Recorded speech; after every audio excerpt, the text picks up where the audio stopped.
अध्याय 241 आक्रमण की शुरुआत। कटाटा ने बोलना जारी रखा, एक पृथ्वी संत मास्टर चक्रों के बीच समान रूप से अलग हो जाते हैं। एक प्रथम चक्र पृथ्वी संत मास्टर छठे चक्र से उतना ही दूर होता है जितना एक संत मास्टर एक शीर्ष महान संत मास्टर से होता है। संत मास्टर के लिए जीत की कोई संभावना नहीं है, और भले ही मैं और मेरा भाई हाथ मिला लें, हम दोनों केवल दूसरे चक्र के स्तर पर हैं। अगर हम हाथ मिलाते हैं तो हम तीसरे चक्र के पृथ्वी संत मास्टर के खिलाफ लड़ने में सक्षम होंगे, लेकिन चौथे चक्र के पृथ्वी संत मास्टर के खिलाफ फिर कोई मौका नहीं है। इन सब के बाद लेकिन हमारा प्रतिद्वंद्वी भी एक जादुई जानवर है। कटाटा के स्पष्टीकरण को सुनकर जियान चेन बहुत गंभीर हो गया। इसके साथ वह आखिरकार समझ गया था कि एक पृथ्वी संत मास्टर के प्रत्येक चक्र के बीच कितने बड़े अंतर थे। एक प्रथम चक्र पृथ्वी संत मास्टर एक संत मास्टर के लिए वैसा ही था जैसा कि एक छठे चक्र पृथ्वी संत मास्टर एक शीर्ष महान संत मास्टर के लिए था। इस समय जियान चेन चिंतित होने से खुद को नहीं रोक सका, क्योंकि उसने वेक सिटी के अब लहर से बचने की संभावनाओं के बारे में सोचा। हालांकि वेक सिटी उसका घर नहीं था और उसे इसकी कोई भावना भी नहीं थी, लेकिन जियान चेन की यह इच्छा नहीं थी कि वह शहर की पूरी आबादी को एक जादुई जानवर के आक्रमण का शिकार होते देखे। वेक सिटी के दरवाजे बहुत पहले ही बंद हो चुके थे और सड़क पर अभी भी यात्रा कर रहे व्यापारियों को जादुई जानवर की लहर के बारे में बहुत पहले ही सूचित कर दिया गया था। इसलिए वे सभी वेक सिटी के आसपास के इलाकों में एक लंबा चक्कर लगाकर पास के शहर में शरण ले चुके थे और अपनी यात्रा जारी रखने से पहले लहर के खत्म होने का इंतजार कर रहे थे। दूर दूर तक जादुई जानवरों की घनी भीड़ वेक सिटी की ओर धीमी गति से आगे बढ़ती जा रही थी। उनके पैरों की भारी धमक के अलावा एक भी दहाड़ सुनाई नहीं दे रही थी, और देखने से ऐसा लग रहा था जैसे ये जादुई जानवर सिर्फ अभ्यास कर रहे सैनिक हों। अचानक जादुई जानवर पर्वत श्रृंखला की गहराई से एक जादुई जानवर की विशाल दहाड़ गूंजने लगी। उसकी दहाड़ इतनी तेज थी कि दरवाजों के ऊपर रखे पत्थर भी उसकी आवाज से कांपने लगे। इस अचानक दहाड़ ने हजारों जादुई जानवरों को झकझोर दिया था, जिनकी आंखें अचानक डरी हुई थीं। तुरंत जादुई जानवर अचानक रुक गए जहां वे शहर की दीवारों से 5 किलोमीटर दूर एक साथ खड़े थे। जादुई जानवरों की भीड़ को शहर की दीवारों के ठीक सामने रुकते देख कटाटा ने एक सांस ली। ये छिपा हुआ क्लास 5 जादुई जानवर बहुत बुद्धिमान है। इसने कई बार मानवता के खिलाफ लड़ाई लड़ी है और जानता है कि हमारी जादुई क्रिस्टल तोपें कैसे काम करती हैं। इस दूरी पर जादुई जानवर हमारी जादुई क्रिस्टल तोपों की सीमा से बाहर हैं। कटाटा ने तुरंत अपने चुप भाई काटाफेई की ओर देखा। काटाफेई, हमारा प्रतिद्वंद्वी जितना हमने सोचा था उससे कहीं ज्यादा शक्तिशाली है। अब तक मोनार्क सिटी के लिए और ज्यादा सुदृढ़ीकरण भेजना बहुत देर हो चुकी है, इसलिए हमारे पीछे के शहर की रक्षा करना हमारे ऊपर है। काटाफेई ने बिना किसी रुकावट के अपना सिर हिलाया। उसकी आंखें अभी भी बहुत आगे की ओर देख रही थीं, जैसे कि वह कक्षा 5 के जादुई जानवर को ढूंढने की कोशिश कर रहा हो। बगीचे से आने के बाद से उसने सिर्फ एक ही वाक्य बोला था, बख्तरबंद दीवार को गिरा दो। अचानक युनली के आदेश पर शहर की दीवारों से स्टील की एक बड़ी चादर अचानक नीचे गिर गई और पूरे शहर को पूरी तरह से ढक लिया। दूर से देखने पर ऐसा लग रहा था मानो वेक सिटी पूरी तरह से स्टील की परत से घिरा हुआ है। ये स्टील प्लेटिंग 1 मीटर मोटी थी और एक दूसरे से स्टील की चेन से जुड़ी हुई थी। प्रत्येक स्टील प्लेटिंग इतनी मोटी होने के कारण ये बिना किसी समस्या के क्लास 3 मैजिकल बीस्ट को पीछे हटाने में सक्षम होगी। ये देखकर कि स्टील की प्लेटिंग दीवारों से नीचे उतर रही थी, जियान चेन प्रशंसा में आहें भरने से खुद को रोक नहीं सका। उसके ठीक सामने स्टील की प्लेटिंग के साथ फिर बचाव असाधारण रूप से मजबूत होगा और कुछ समय के लिए बड़ी मात्रा में बल का सामना कर सकता है। ये वास्तव में एक और उदाहरण था कि कैसे वेक सिटी की सुरक्षा को प्रथम श्रेणी के शहर के बराबर कहा जा सकता है। मध्य स्तर की जादुई क्रिस्टल तोपों से गोलीबारी शुरू करो, युन ली ने चिल्लाकर आदेश दिया। अपने आदेश के तुरंत बाद कटाटा के चेहरे पर एक विस्मयकारी भाव था। मुझे नहीं लगता था कि वेक सिटी में एक मिडिल टियर मैजिकल क्रिस्टल तोप होगी। हाँ, वे वास्तव में मैजिकल बीस्ट माउंटेन रेंज के इतने पास होने के हकदार हैं। कितना समृद्ध! एक मिडिल टियर मैजिकल क्रिस्टल तोप 10 किलोमीटर की दूरी तक फायर कर सकती है। यह एक प्राइमरी टियर मैजिकल क्रिस्टल तोप की रेंज से दोगुनी है और निश्चित रूप से उन जादुई जानवरों को मार सकती है। सैनिक युनली के आदेश का पालन करने के लिए इधर उधर भागने लगे। जादुई क्रिस्टल तोपों का निर्माण इस तरह किया गया था कि वे राक्षस कोर से ऊर्जा ले सकें और फिर एक विशेष प्रकार की ऊर्जा को बाहर निकाल सकें। तियान युआन महाद्वीप पर 3 प्रकार की जादुई क्रिस्टल तोपें थीं, प्राथमिक स्तर, मध्य स्तर और उन्नत स्तर। प्राथमिक स्तर की तोप ऊर्जा स्रोत के रूप में कक्षा 1 और 2 मॉन्स्टर कोर का उपयोग करती थी, लेकिन ऊर्जा उत्पादन हमेशा एक जैसा नहीं होता था। मध्य स्तर की तोपों में कक्षा 3 और 4 मॉन्स्टर कोर का उपयोग किया जाता था, लेकिन उन्नत स्तर की तोप को ईंधन की आपूर्ति के लिए कम से कम कक्षा 5 मॉन्स्टर कोर की आवश्यकता होती थी। प्राइमरी टियर तोप की मारक क्षमता 3 किलोमीटर थी, जबकि मिडिल टियर तोप की मारक क्षमता 8 किलोमीटर थी। दूसरी ओर एडवांस टियर तोप 20 किलोमीटर की भयावह दूरी तक मार कर सकती थी। ये सबसे अच्छा आक्रामक और रक्षात्मक घेराबंदी हथियार था। तियान युआन महाद्वीप के हर देश और शहर में जादुई क्रिस्टल तोपों का स्वागत किया गया, जिसमें प्राथमिक स्तर की तोपें व्यावहारिक रूप से सार्वभौमिक थीं। प्रत्येक प्रमुख शहर में उपयोग के लिए कुछ तैयार थे, जबकि हमेशा एक उन्नत स्तर की तोप मिलने की उम्मीद थी। साम्राज्य की सीमाओं के पास प्रत्येक गढ़वाले गढ़ में कुछ उन्नत स्तर की तोपें थीं, लेकिन इसके लिए क्लास 5 मॉन्स्टर कोर की आवश्यकता थी, इसलिए वे इसे एक बार फायर कर सकते थे। इस प्रकार वे इसे किसी विनाशकारी स्थिति में या अपने अंतिम उपाय के रूप में उपयोग करना पसंद करते थे, लेकिन कोई भी हमलावर उन शॉट्स में से एक से बचने की हिम्मत नहीं करता था। दूसरा कारण ये था कि उन्नत श्रेणी की तोपों से दागा गया प्रत्येक गोला धन को नष्ट करने के बराबर था। मिडिल टियर तोप के चार्ज होने के बाद तोप के अंदर बहुत ज्यादा विस्फोटक ऊर्जा पैदा होने लगी, जिससे लोगों को ऐसा लगा कि जैसे ये फटने वाली है। जिन लोगों में थोड़ी हिम्मत थी, वे इसके और करीब जाने की हिम्मत नहीं कर पाए। सच तो यह है कि ऐसे कई मामले हुए हैं जब तोप अंदर की अत्यधिक ऊर्जा को संभालने में सक्षम नहीं थी, और जब ऐसा हुआ तो ऊर्जा अंदर से फट गई, जिससे आसपास के सभी लोगों को भारी नुकसान हुआ। हालांकि यह एक ऐसा जोखिम था जिसे जीतने के बेहतर मौके के लिए हर देश उठाने को तैयार था। कुछ सांसों के बाद मध्य स्तर की तोप ने अंततः चार्ज करना समाप्त कर दिया, और यूनली के एक और आदेश के साथ दीवारों के ऊपर लगी 4 तोपों ने तुरंत फायर कर दिया। टकराना। कान को बहरा कर देने वाले धमाके के साथ मध्य स्तर की तोप से ऊर्जा का एक विशाल विस्फोट अविश्वसनीय गति से 5 किलोमीटर दूर जादुई जानवरों की भीड़ की ओर निकला। बूम! जोरदार धमाके के बाद धूल का एक बड़ा बादल हवा में भर गया, क्योंकि विस्फोटक ऊर्जा ने 30 मीटर के दायरे में सब कुछ नष्ट कर दिया। जादुई जानवरों के टुकड़े हर दिशा में हवा में उड़ते देखे जा सकते थे। मिडिल टियर तोप की ताकत असाधारण थी, और यह क्लास 3 के जादुई जानवर को आसानी से नष्ट कर सकती थी। यहां तक कि क्लास 4 का जादुई जानवर भी इतनी आसानी से विस्फोट का सामना नहीं कर पाएगा। अगर सीधे हमला किया जाए तो वे तुरंत जल जाएंगे, और क्लास 5 का जादुई जानवर कम से कम कुछ हद तक घायल हो जाएगा। 4 मिडिल टियर मैजिकल क्रिस्टल तोपों ने कम से कम 30 क्लास 3 मैजिकल बीस्ट पर दावा ठोका। यह एक अच्छी शुरुआत थी। जैसे कि यह लड़ाई की शुरुआत थी, जादुई जानवर तुरंत बेचैन हो गए और अपनी मुठ्ठियां और पैर पटक दिए जहां वे खड़े थे, और गुस्से से गुर्राने लगे।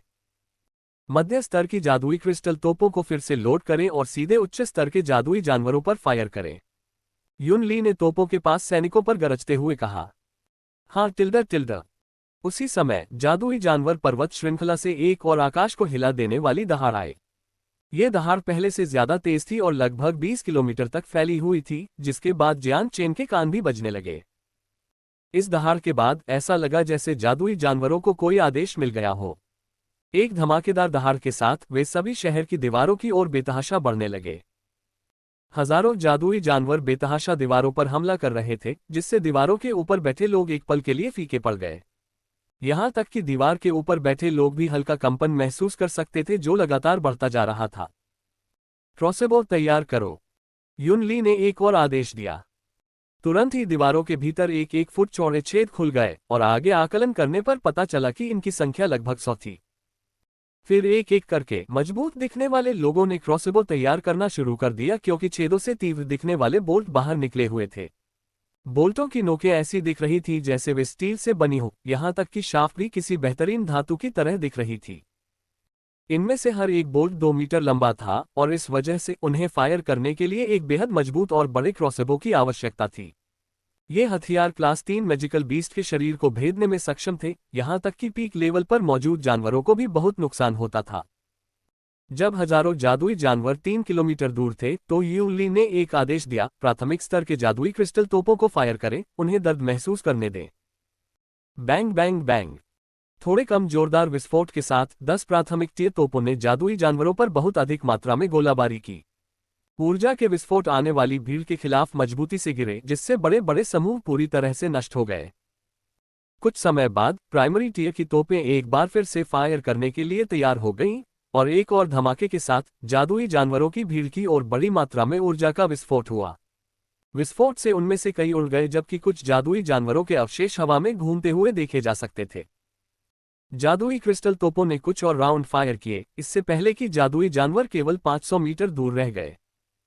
क्रॉसबो फायर करो, युनली चिल्लाया। अध्याय 242, हताशापूर्ण नजदीकी मुकाबला। क्रॉसबो फायर करो।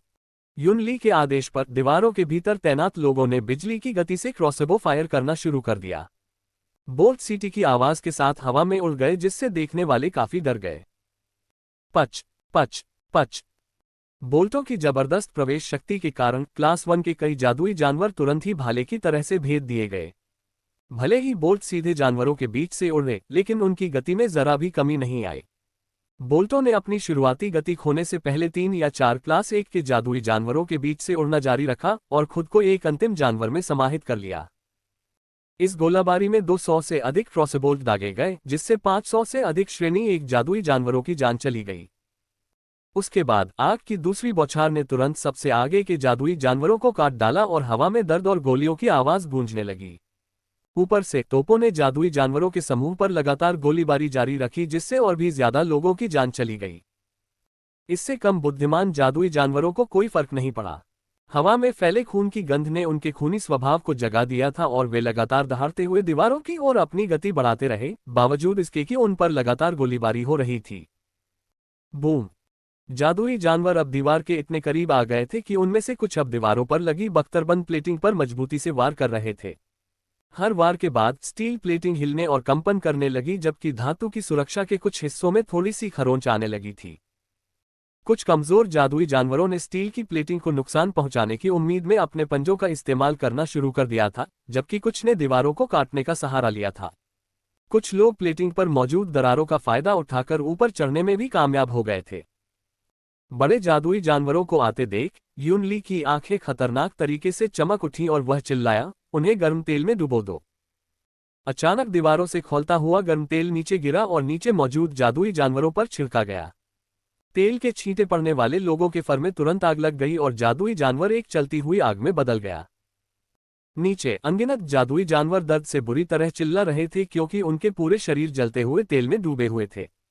जैसे ही उनके फर में आग लगी, आग और तेल ने उनके शरीर को भारी नुकसान पहुंचाना शुरू कर दिया। गर्म तेल का प्रचुर स्रोत था, क्योंकि विभिन्न स्टोव कुछ और बनाने के लिए काम कर रहे थे। जैसे जैसे गर्म तेल की धाराएं दीवारों से नीचे गिरती गईं, नीचे की पूरी जमीन आग और दुख का समुद्र बन गई और जानवर दर्द से दहाड़ने लगे। इसके बाद एक सड़ांध भरी गंध उठी और सभी की नाक में घुस गई। वेक सिटी के आसपास कोई खाई नहीं थी, इसलिए जादुई जानवरों के पास आग और तेल को हटाने के लिए खुद को पानी में डुबोने का कोई मौका नहीं था। आसपास कई जादुई जानवर थे और उनके फर के अत्यधिक ज्वलनशील होने के कारण आग तेजी से फैल गई और सभी को अपनी चपेट में ले लिया। दीवारों के नीचे जादुई जानवर अराजकता में थे। भले ही उनमें बुद्धि की कमी थी, लेकिन सबसे मूर्ख जादुई जानवर भी बता सकता था कि वे आग में जल रहे हैं और अगर वे वहां रहे तो मर जाएंगे। नतीजतन जादुई जानवर तेल के छींटे के दायरे से दूर भागने के लिए तितर बितर हो गए। हालांकि दीवारों से तेल की बारिश जारी रही। लगातार धारा के बावजूद उनकी आपूर्ति अंतहीन नहीं थी और अंततः समाप्त हो गई। युद्ध के आधे घंटे में तेल की आपूर्ति लगभग समाप्त हो गई थी, लेकिन नुकसान हो चुका था। तेल ने बहुत सारे जादुई जानवरों को नुकसान पहुंचाया था और उनमें से काफी संख्या में जलकर मर गए थे। अब जब तेल का कोई खतरा नहीं था, तो अभी भी जीवित जादुई जानवरों ने जल्दी से बची हुई आग को बुझा दिया और एक बार फिर दीवार पर हमला करना जारी रखा। ज्यादा फुर्तीले जादुई जानवर एक बार फिर बड़ी संख्या में वाइपर के साथ दीवारों पर चढ़ने लगे। जो लोग दीवारों पर चढ़ गए, उन्हें तुरंत ही कई संत हथियारों द्वारा काट दिया गया, जिससे उनके शरीर के टुकड़े उड़कर धरती पर गिर गए। उसी समय एक सैनिक तेजी से युनली की ओर दौड़ा। प्रभु के लिए एक रिपोर्ट, सभी क्रॉसबो से फायरिंग समाप्त हो गई है, एक भी बोल्ट बिना फायर किए नहीं बचा है। नीचे के दृश्य को देखते हुए युनली ने चिल्लाते हुए कहा, द्वार खोलो और हमला करो। जादुई जानवरों की लहरों के खिलाफ वेक सिटी का सबसे भयानक हथियार जादुई क्रिस्टल तोपें, तेल और क्रॉसबो थे।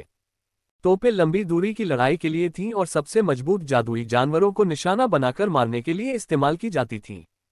जैसे ही जादुई जानवर पास आते, वे तेल और क्रॉसबो पर स्विच कर देते।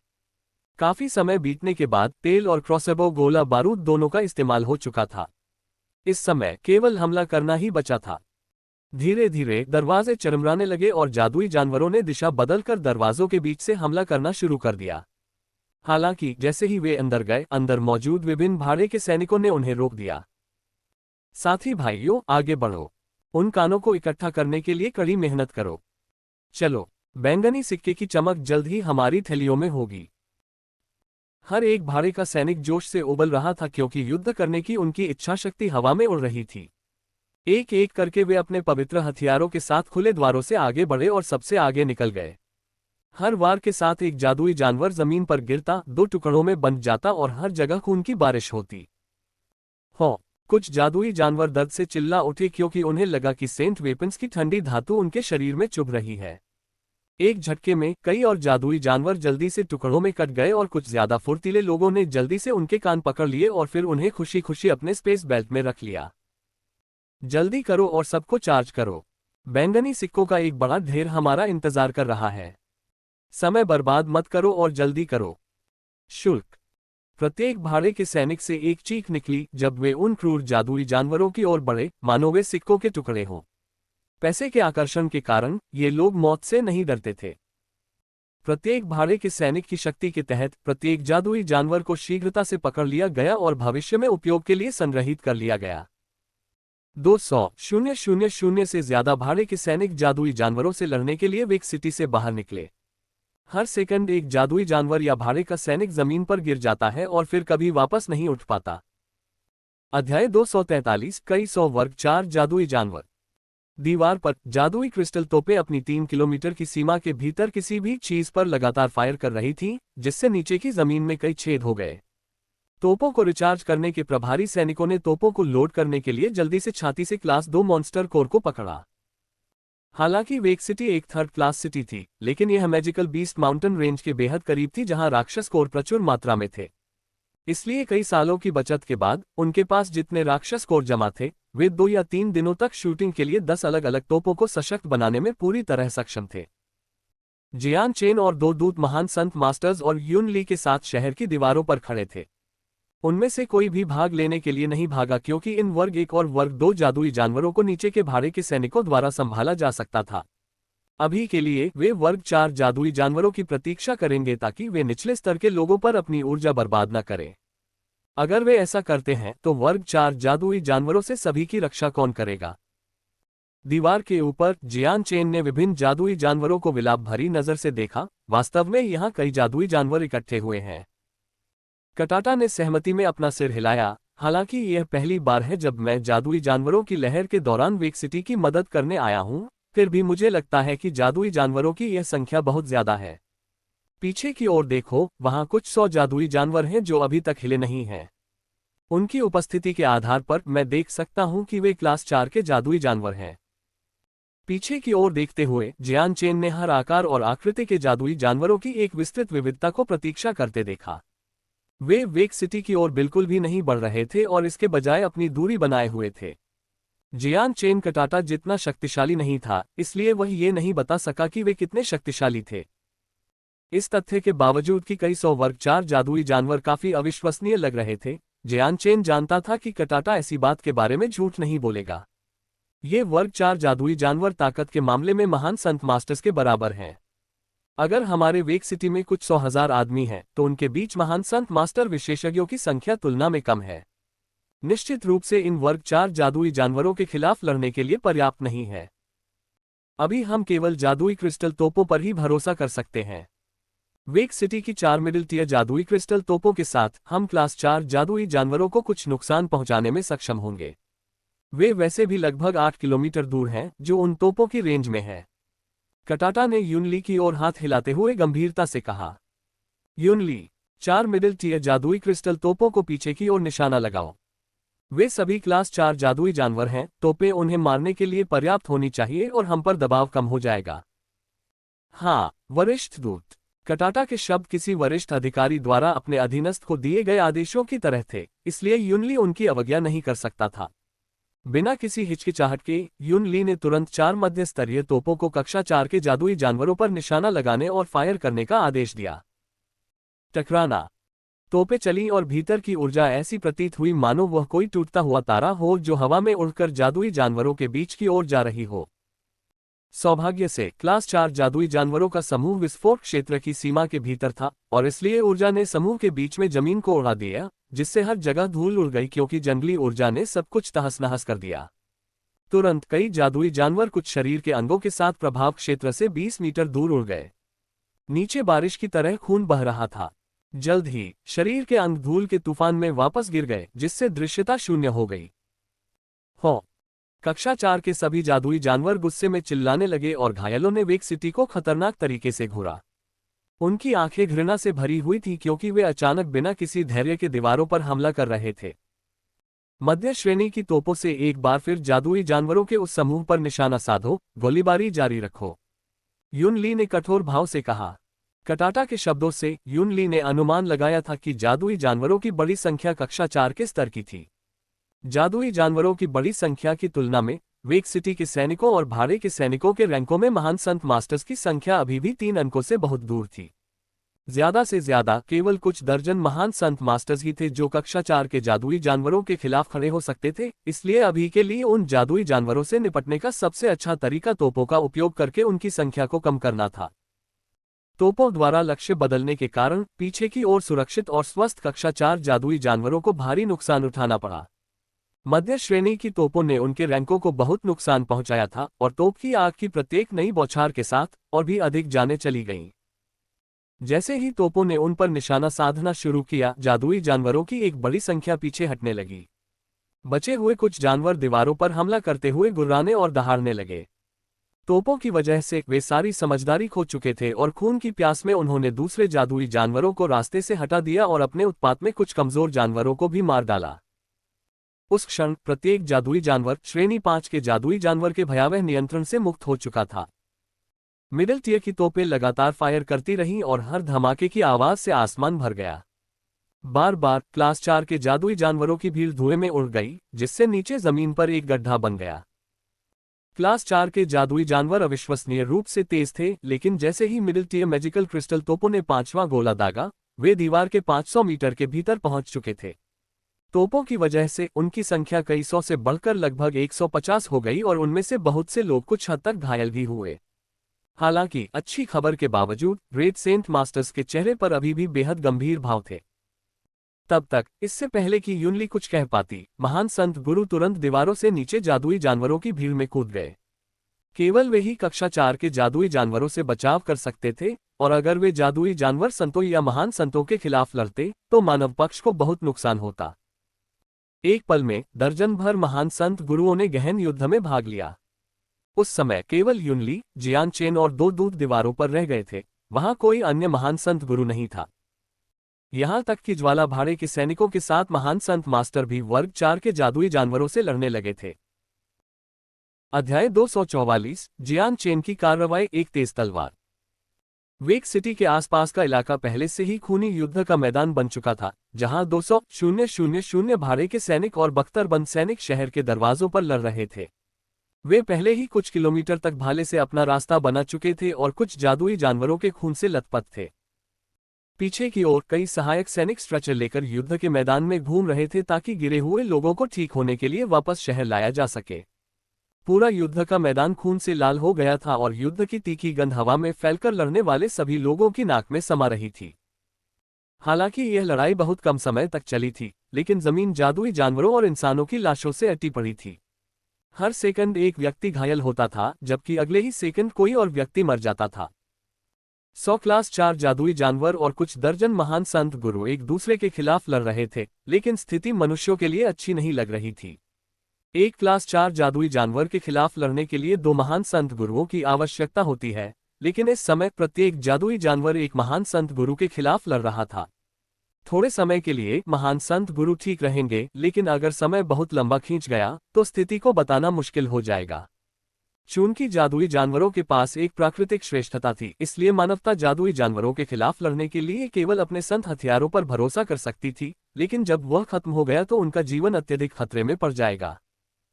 शहर की दीवारों के ऊपर स्थित 10 जादुई क्रिस्टल तोपों से गोलीबारी कभी बंद नहीं होती थी, इसलिए हवा में कंपन और विस्फोटों की कान को बहरा कर देने वाली ध्वनि भर जाती थी, जो कई जादुई जानवरों की जान ले लेती थी जब भी वे उनमें से किसी समूह से टकराते थे। जैसे जैसे युद्ध लंबे समय तक चलता रहा, घायल लोगों की संख्या भी बढ़ती गई। शहर के दरवाजों से लोगों के स्ट्रेचर आते रहे और घायल लोग उन पर लेटे हुए दर्द से कराह रहे थे। उनमें से कई लोगों का एक हाथ या एक पैर गायब था और इसलिए जादुई जानवरों के खिलाफ लड़ने वाले लोगों की संख्या कम होने लगी। इस प्रकार सभी पर दबाव बढ़ने लगा। अगर यह और लंबे समय तक चलता रहा तो वेक सिटी का आत्मसमर्पण बस कुछ ही समय की बात होगी। दीवारों के ऊपर स्वामी युनली ने जियान चेन और 2 दूतों को परेशान नजर से देखा। इस जादुई जानवर की लहर में पहले से ज्यादा जादुई जानवर हैं और अनुमान से ज्यादा क्लास 4 के जादुई जानवर भी हैं। उनकी संख्या हमारे महान संत मास्टर्स से कहीं ज्यादा है और अगर यह और लंबे समय तक चलता रहा तो भले ही क्लास 5 का जादुई जानवर हमला न करे, क्लास 4 के जादुई जानवर वेक सिटी को रौंद देंगे। मैंने पिछले जादुई जानवरों की लहरों के रिकॉर्ड देखे हैं और मुझे डर है कि यह लहर निश्चित रूप से सबसे गंभीर है। क्लास 4 जादुई जानवरों की संख्या कभी भी 50 से ज्यादा नहीं हुई है, लेकिन उनमें से कई 100 से ज्यादा हैं। हे भगवान, क्या जादुई जानवर पर्वत श्रृंखला से क्लास 4 के सभी जादुई जानवर दौड़कर आ सकते हैं? युनली ने पसीना पोंछने के लिए अपनी भौहों को पोंछा। दोनों दूतों ने एक शब्द भी नहीं कहा, इसलिए युनली ने बोलना जारी रखा। वरिष्ठ दूतों, क्या आपके पास इस स्थिति से निपटने के लिए कोई समाधान है? कटाटा ने भी उतनी ही गंभीरता से अपना सिर हिलाया। मेरे पास कोई नहीं है। अभी हमें कोई कदम नहीं उठाना चाहिए। वह छिपा हुआ क्लास 5 जादुई जानवर बहुत शक्तिशाली है, इसलिए मुझे और मेरे भाई को यहाँ रहना चाहिए और उसके प्रकट होने तक अपनी ताकत बचाकर रखनी चाहिए ताकि सबसे अच्छा मौका सुनिश्चित हो सके।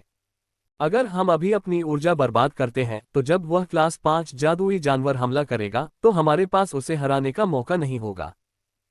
कटाटा की बातें सुनते ही युनली का चेहरा और भी सफेद हो गया। नीचे युद्ध के मैदान को देखते ही उसका पूरा शरीर कांपने लगा। उसकी आंखें चौड़ी हो गईं और आंसू भर आए और वह बुदबुदाया, क्या ऐसा हो सकता है? क्या ये दिन मेरे वेक सिटी का आखिरी दिन हो सकता है? 2 अर्थ सेंट मास्टर दूत युनली के दिल को सबसे ज्यादा स्थिर करने वाले थे, लेकिन कटाटा के शब्दों से पता चलता है कि छिपे हुए क्लास 5 मैजिकल बीस्ट से निपटना मुश्किल होगा, भले ही वह और उसका भाई हाथ मिला लें। वे शब्द युनली के कानों में गड़गड़ाहट की तरह थे। अब तक वह बहुत निराशा महसूस कर रहा था। युनली के चेहरे पर भाव देखकर जियान चेन ने एक सांस ली। तो मैं मदद करने के लिए नीचे जाऊंगा। क्लास 4 जादुई जानवरों का खतरा हमारे लिए वैसे भी अनदेखा करने के लिए बहुत बड़ा है। इसके साथ ही जियान चेन 50 मीटर ऊंची शहर की दीवार से नीचे कूद गया। हवा में जियान चेन का शरीर किसी तरह क्लास 4 जादुई जानवरों की ओर एक तेज गोली की तरह तेजी से बढ़ने लगा। फ्लेम मर्सिनरीज का नया सदस्य डुओकांग वर्तमान में एक क्लास 4 मैजिकल बीस्ट के खिलाफ लड़ रहा था। ये क्लास 4 मैजिकल बीस्ट 3 मीटर लंबा काला चीता था जिसकी चाल बहुत तेज थी। इसके दोनों पंजे हवा में लहरा रहे थे और बेहद तीखे पंजे डुओकांग की तरफ उड़ रहे थे। पंजों के साथ साथ चीता जोर से दहाड़ रहा था और उसके जबड़े में डुओकांग को लगी कई चोटों से खून भरा हुआ था। काले चीते की आंखें खून की प्यास से लाल हो गई थीं और वे डुओकांग को घूर रहे थे मानो वह उसका शिकार हो। गुस्से से गुर्राते हुए उसका पूरा शरीर अचानक धुंधलेपन में गायब हो गया और वह डुओकांग की ओर भागा। उस पल उसके तीखे पंजे सूरज की रोशनी में चमक रहे थे और वह डुओकांग की छाती पर उड़ रहा था। डुओकांग की आंखें बिना किसी डर के खतरनाक तरीके से चमक उठी, क्योंकि उनके हाथों में मौजूद सेंट फोर्स के उन्नत हथियार ने चीते पर वार किया। तलवार और पंजे एक दूसरे से टकराए और कानों में चीखने जैसी आवाज आई, क्योंकि धमाके की वजह से डुओकांग को कुछ कदम पीछे हटना पड़ा। डुओकांग का सेंट वेपन चीते को किसी भी तरह का नुकसान पहुंचाने के लिए पर्याप्त नहीं था। चीता को कुछ पल के लिए पीछे हटना पड़ा, लेकिन फिर वह पीछे से डुओकांग की पीठ पर वार करने के लिए आगे बढ़ा।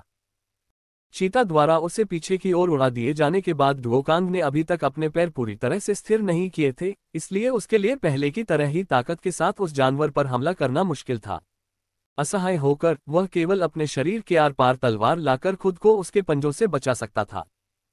चीते के पंजे ने डुओकांग के सेंट वेपन पर वार किया, जिससे तलवार थोड़ी पीछे खिसक गई। तलवार अपनी जगह पर मजबूती से टिकी होने के कारण चीते ने डुओकांग को काटने के लिए अचानक अपने जबड़े खोले। अपने संत हथियार के रास्ते से हट जाने के बाद डुओकांग की हरकतें बहुत सीमित हो गईं। चीते के खुले जबड़े को देखकर डुओकांग का चेहरा अचानक बदल गया और उसने अचानक अपना सिर रास्ते से हटा लिया। अपने जबड़े पूरी तरह खोलकर चीते ने कान को बहरा कर देने वाली दहाड़ लगाई और डुओकांग की छाती पर अपने जबड़े कसने की कोशिश की।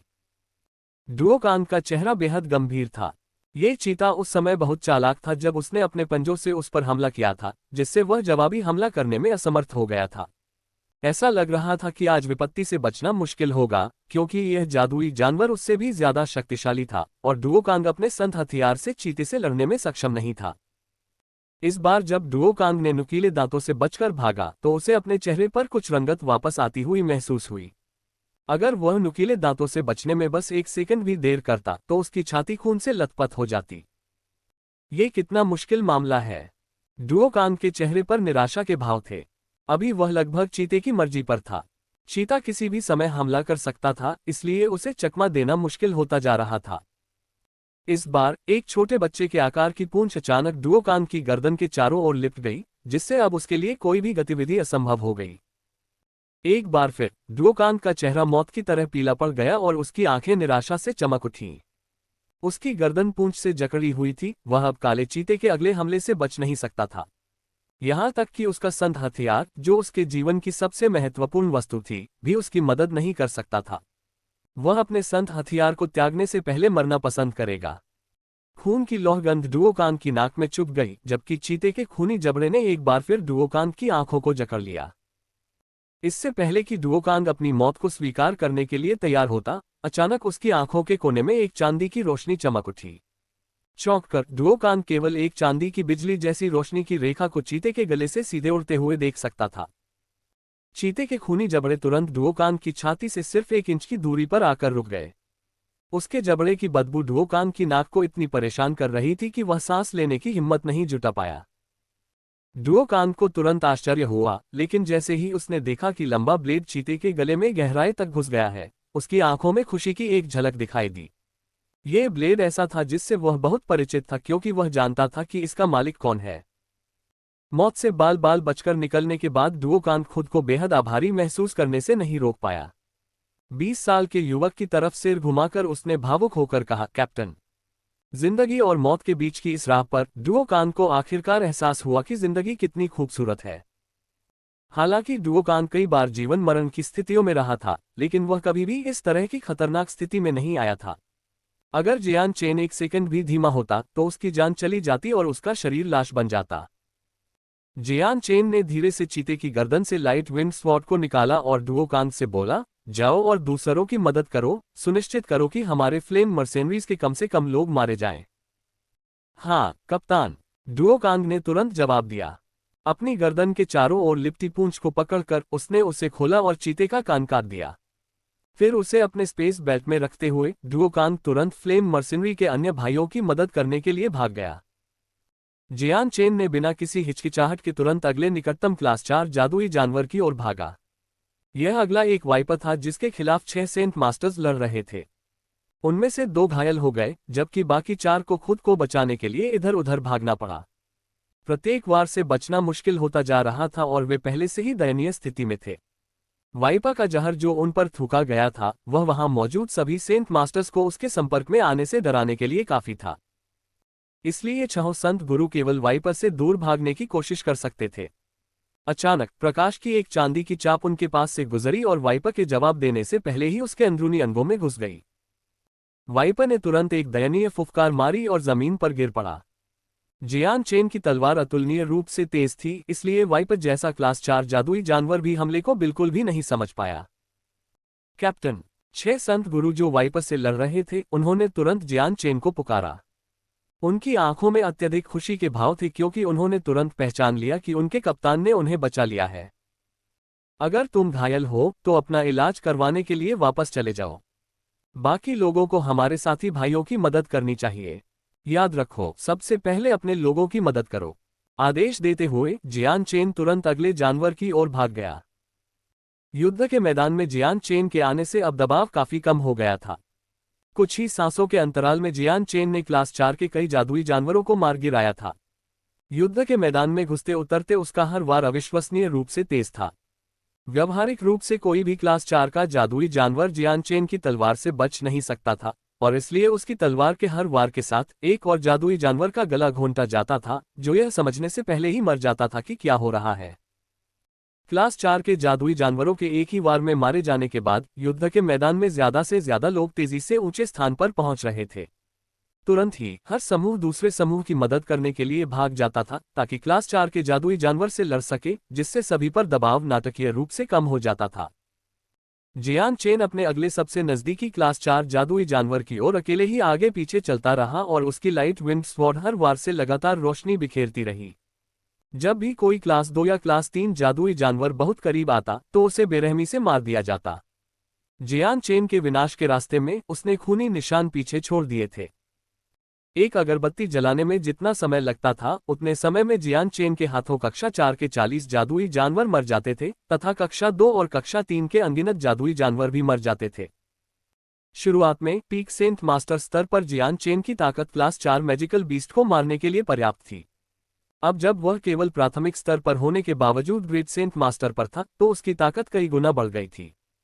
क्लास 4 मैजिकल बीस्ट को मारना अब पहले से कहीं ज्यादा आसान था और इसके लिए उतनी ऊर्जा की जरूरत नहीं थी। ऐसा इसलिए था क्योंकि जियान चेन की सबसे अच्छी बात उसकी गति थी।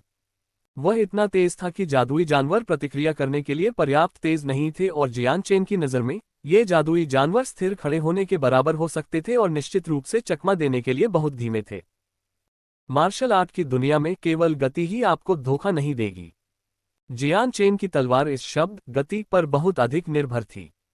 जिस क्षण आपकी गति आपके प्रतिद्वंद्वी की प्रतिक्रिया समय से अधिक हो जाती है तब वह प्रतिद्वंद्वी आपके हमले का इंतजार कर रहे एक चलते हुए लक्ष्य से अधिक कुछ नहीं होगा। हो अचानक एक बहुत तेज दहाड़ सुनाई दी। लगभग 2 मीटर लंबा और 4 मीटर चौड़ा एक बर्फीला सफेद भालू कहीं से निकला और अपने पंजे से एक महान संत मास्टर को थप्पड़ मार दिया। टकराना। यद्यपि महान संत मास्टर ने स्वयं की रक्षा के लिए अपने संत हथियार का उपयोग किया, फिर भी उसके विशाल पंजे के पीछे का बल उसे हवा में उड़ाने के लिए पर्याप्त था तथा उसके मुंह से खून निकल रहा था। उस समय पास में ही खड़े एक अन्य महान संत मास्टर ने तुरंत उस आकृति पर हमला किया और अपने संत हथियार से उसके पेट पर वार किया। एक गड़गड़ाहट जैसी आवाज सुनी जा सकती थी क्योंकि संत हथियार बिना कोई खरोंच छोड़े उसके फर के ठीक ऊपर रुक गया था। इतना ही नहीं बल्कि उसके वार से महान संत मास्टर को जो झटका लगा वह उसे 3 कदम पीछे धकेलने के लिए पर्याप्त था। विशाल भालू ने एक और दहाड़ लगाए और अपने पंजे से महान संत मास्टर को थप्पड़ मारने के लिए आगे बढ़ा। अचानक एक चांदी की रोशनी भालू और महान संत मास्टर के बीच से उड़ी। इससे पहले कि विशाल भालू कुछ प्रतिक्रिया कर पाता, चांदी की रोशनी ने तुरंत उसके गले में छुरा घोंप दिया। हालांकि विशालकाय जानवर की फर की सुरक्षा असाधारण रूप से मजबूत थी क्योंकि केवल तलवार की तीखी नोक ही उसके गले में घुसाई जा सकती थी। यह महसूस करते हुए कि लाइट विंड स्वॉर्ड को कैसे रोका गया था, जियान चेन की आंखें आश्चर्य से चमक उठी। क्या मजबूत बचाव था। बिना किसी और हिचकिचाहट के तलवार की नोक से बड़ी मात्रा में तलवार क्यों ही फट गई और घाव को बड़ा कर दिया। तुरंत ही विशाल भालू ने एक दर्दनाक चीख निकाली और फिर वह महान संत मास्टर से दूर चला गया और जियान चेन को थप्पड़ मारने लगा। जियान चेन ने अपनी तलवार निकाली और उससे निकलने वाली तलवार क्यूई की मात्रा बढ़ा दी। इससे पहले कि भालू उस पर हमला कर सके, उसने एक बार फिर उसके गले पर वार किया। पहले जो अविश्वसनीय रूप से मजबूत सुरक्षा व्यवस्था थी वह अचानक गायब हो गई जब हल्की पवन तलवार ने फर को पार करते हुए भालू के गले में गहराई तक धंस गई। हालांकि विशालकाय भालू का पंजा जड़ता के कारण नहीं रुका और जियान चेन की ओर बढ़ता रहा। जियान चेन ने अपनी तलवार को अपने दाहिने हाथ से कस लिया और तलवार को उसके गले में घुमाकर बाहर खींच लिया। एक जोरदार छलांग के साथ वह पंजे को चकमा देने के लिए पीछे की ओर उड़ गया। जियान चेन को उसके बाद भालू की कोई परवाह नहीं थी और वह तुरंत अगले क्लास 4 जादुई जानवर के पास भाग गया। उसे अपने आखिरी वार में भालू पर घातक घाव करने का पूरा भरोसा था। उसकी हल्की हवा वाली तलवार ने अपनी तलवार क्यूई से भालू के गले के बड़े हिस्से को पूरी तरह से नष्ट कर दिया था। ऐसे घातक प्रहार के बाद भालू के बचने की कोई संभावना नहीं थी। जियान चेन के जाने के कुछ समय बाद ही विशालकाय भालू का शरीर अंततः जमीन पर गिर गया और उसकी गर्दन से खून की एक बड़ी धारा बह निकली जिससे खून का एक तालाब बन गया। दूसरे महान संत गुरु ने भालू के शरीर को पीले चेहरे से देखा। उसकी लाश को देखते हुए वह दूसरे आदमी की ओर देखने लगा जो उससे लड़ रहा था। लास, क्या तुमने इस मिट्टी के भालू को मार डाला? जियान चेन का घातक वार उस आदमी के लिए बहुत तेज था और जब वह भालू के पंजे से लगभग घायल हो गया था तो उसने जियान चेन को अपनी हरकत करते नहीं देखा था।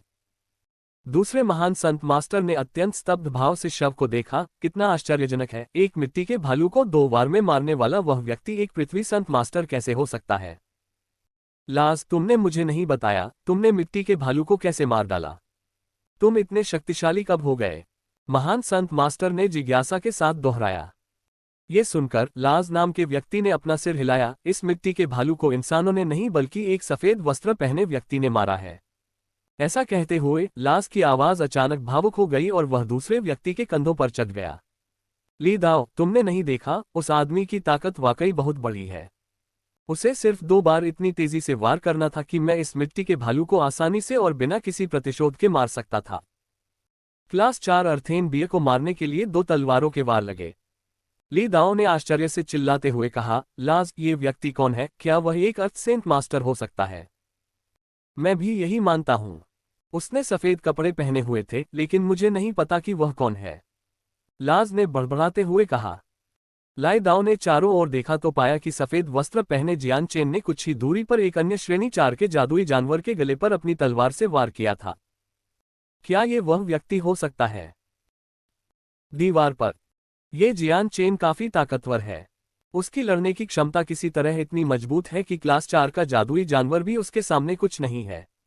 उसे एक को मारने के लिए बस एक वार की जरूरत है। कटाटा ने जियान चेन द्वारा मारे जा रहे जादुई जानवरों के समूह को देखा और फिर अपने विचार जोर से बोले। कितनी तेज तलवार है, मृदुभाषी काटाफेई ने कहा।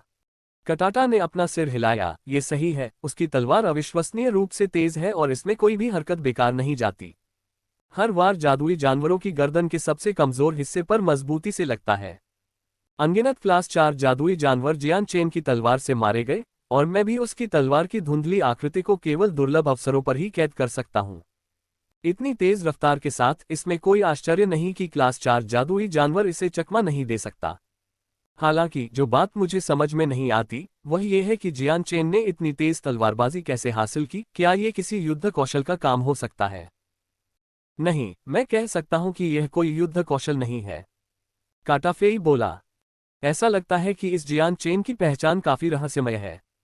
वह किसी प्रसिद्ध कबीले का युवा सरदार होगा, अन्यथा उसका कौशल इतना उत्कृष्ट कैसे हो सकता है? उसके जैसे युवा के पास पहले से ही इतनी शक्तिशाली ताकत और इतनी तेज तलवार है। अध्याय 245 निराशा। 3 कक्षा 5 जादुई जानवर। 2 घंटे बाद 100 क्लास 4 जादुई जानवर मारे गए और व्यावहारिक रूप से उनमें से 99 को जियान चेन ने मार डाला। क्लास 4 जादुई जानवरों के मारे जाने के साथ महान संत मास्टर्स अब ऊपरी जमीन हासिल कर रहे थे और पूरी तरह से कमजोर स्तर के जादुई जानवरों पर हावी हो रहे थे। जियान चेन एक पल के लिए भी नहीं रुका। क्लास 3 जादुई जानवर उसका नया लक्ष्य थे। खुद को दूसरों से अलग करते हुए उसने तुरंत हर क्लास 3 जादुई जानवर को मारना शुरू कर दिया। जल्द ही जियान चेन के आसपास का वातावरण जादुई जानवरों के एक छोटे से पहाड़ से भर गया, जिन्हें उसने पूरी तरह से मार डाला था। जादुई जानवरों की एक और भीड़ के बीच जियान चेन लगातार अपनी तलवार को अविश्वसनीय गति से लहराता और आगे बढ़ाता रहा, जबकि उसकी चाल की शैली ऐसी थी कि ऐसा लग रहा था जैसे वह नाच रहा हो। उसके चारों ओर जमीन पर जादुई जानवर एक एक करके गिर रहे थे, बिना ये जाने कि वे मर चुके हैं। उनकी ताकत सिर्फ क्लास 3 के जादुई जानवर जितनी थी और वे जियान चेन की ताकत के सामने भी नहीं टिक पा रहे थे। लगभग ऐसा लगता था जैसे उसके सिर के पीछे आंखें हों। जियान चेन हमेशा पीछे से होने वाले छिपकर हमले से बच सकता था। भले ही वह घिरा हुआ था, वह बिल्कुल भी नहीं डरता था और इसके बजाय मौत के देवता की तरह जादुई जानवरों की जान लेना शुरू कर देता था। जियान चेन के खिलाफ जो मौत के देवता का अवतार लग रहा था, ये जादुई जानवर बिल्कुल भी नहीं डरे। उनकी खून की प्यास उनके उन्मत्त स्वभाव को और बढ़ा रही थी, फिर भी वे अभी जियान चेन की ओर नहीं भागे। इसके बजाय उनमें से हर एक ने जोर से दहाड़ना शुरू कर दिया, जिसकी गूंज क्षितिज तक गूंजती हुई लग रही थी। हो! तभी जंगल से एक और आसमान को हिला देने वाली दहाड़ निकली और जिस जमीन पर सब खड़े थे वह भी हिल गई। वेक सिटी के पास लड़ रहे जादुई जानवरों ने जब गुस्से से दहाड़ सुनी तो उनकी आंखों में डर का भाव आ गया और वे कांपने लगे, मानो उन्हें ठंड लग गई हो। यहां तक कि जिन जादुई जानवरों के शरीर में सेंट वेपन्स लगे हुए थे, वे भी बिना किसी प्रतिशोध के वहां खड़े रहे, मानो उनके डर ने उन्हें आगे बढ़ने से रोक दिया हो। जादुई जानवरों का वध धीमा करते हुए जियान चेन ने अपनी तलवार को जमीन पर ऐसे कोण पर तान दिया कि उस पर लगा सारा खून टपक गया। उसे समझ में नहीं आया कि जादुई जानवर डर से क्यों कांप रहे थे। लेकिन जब उसने जादुई जानवर पर्वत श्रृंखला की ओर उनकी निगाहों का पीछा किया तो उसे अचानक समझ में आ गया। यहीं पर कक्षा 5 का जादुई जानवर था। शायद अगर जादुई जानवर उतना ही शक्तिशाली होता जितना कटाटा ने कहा था, तो भले ही दो शक्तिशाली दूत एक साथ आ जाएं, वे ज्यादा से ज्यादा उसे रोक ही पाएंगे। जंगल कुछ देर के लिए हिलने लगा, तभी उसमें से 5 मीटर लंबा जादुई जानवर निकला। ये जादुई जानवर ओरंगुटान जैसा दिखता था, लेकिन बिल्कुल नहीं। इसके शरीर पर कोई फर नहीं था, बल्कि इसका पूरा शरीर वाइपर की तरह गहरे जेड रंग के शल्कों से ढका हुआ था। दिन के उजाले में शल्कों से एक शानदार चमक निकलती थी। हो! बंदर जैसा जादुई जानवर जंगल से धीरे धीरे गुस्से से गुर्राता हुआ आगे बढ़ा। उसकी दहाड़ से आसमान हिल गया और आसपास के सभी लोगों के कान बहरे हो गए, जिससे उनके कान के पर्दे कंपन से कांपने लगे। जहां तक उन जादुई जानवरों का प्रश्न है जो भाड़े के सैनिकों से लड़ रहे थे, उनमें से प्रत्येक ने अचानक मुड़कर भाड़े के सैनिकों की उपेक्षा करते हुए वानर की ओर रेंगना शुरू कर दिया। ये ग्रीन स्केल्ड ऐप है। इसकी ताकत बेजोड़ होने की अफवाह है और इसके हरे रंग के स्केल अविश्वसनीय रूप से टिकाऊ है। यहां तक कि एक पृथ्वी संत मास्टर भी उन्हें आसानी से नहीं तोड़ सकता है। ऐप को देखकर जियान चेन खुद को रोक नहीं सका और खुद को चिल्लाया, क्योंकि उसने उस दबंग दबाव को महसूस किया जो वह प्रदर्शित कर रहा था। कटाटा शहर की दीवार के ऊपर खड़ा था और कठोर भाव से बोल रहा था, मैंने नहीं सोचा था कि कक्षा 5 का जादुई जानवर एक हरा शल्क वाला बंदर होगा। उनकी सुरक्षा असामान्य रूप से मजबूत है और यहां तक कि चौथे चक्र के पृथ्वी संत मास्टर के लिए भी उनसे निपटना मुश्किल होगा। कितनी परेशानी है, काटाफेई ने अपने भाई के ठीक बगल में चिल्लाकर कहा। युद्ध की शुरुआत के बाद से यह पहली बार था जब काटाफेई के चेहरे पर कोई अलग भाव था। अचानक दो अन्य आकृतियां जंगल से निकलकर हरे शल्क वाले वानर के पीछे खड़ी हो गईं। ये दोनों आकृतियां एक विशाल आकार के जादुई जानवर की थीं। एक बाघ था जिसके फर का सुनहरा अयाल था जो 2 मीटर ऊंचा और 5 मीटर ऊंचा था। बाघ के बगल में एक और जादुई जानवर था जो कुछ दर्जन मीटर लंबा था, हालांकि यह केवल आधे वयस्क इंसान जितना ही लंबा था। ये जादुई जानवर एक मगरमच्छ जैसा दिखता था जिसकी त्वचा चमड़े जैसी काली थी और आंखें घातक इरादे से ठंडी झलकती थीं।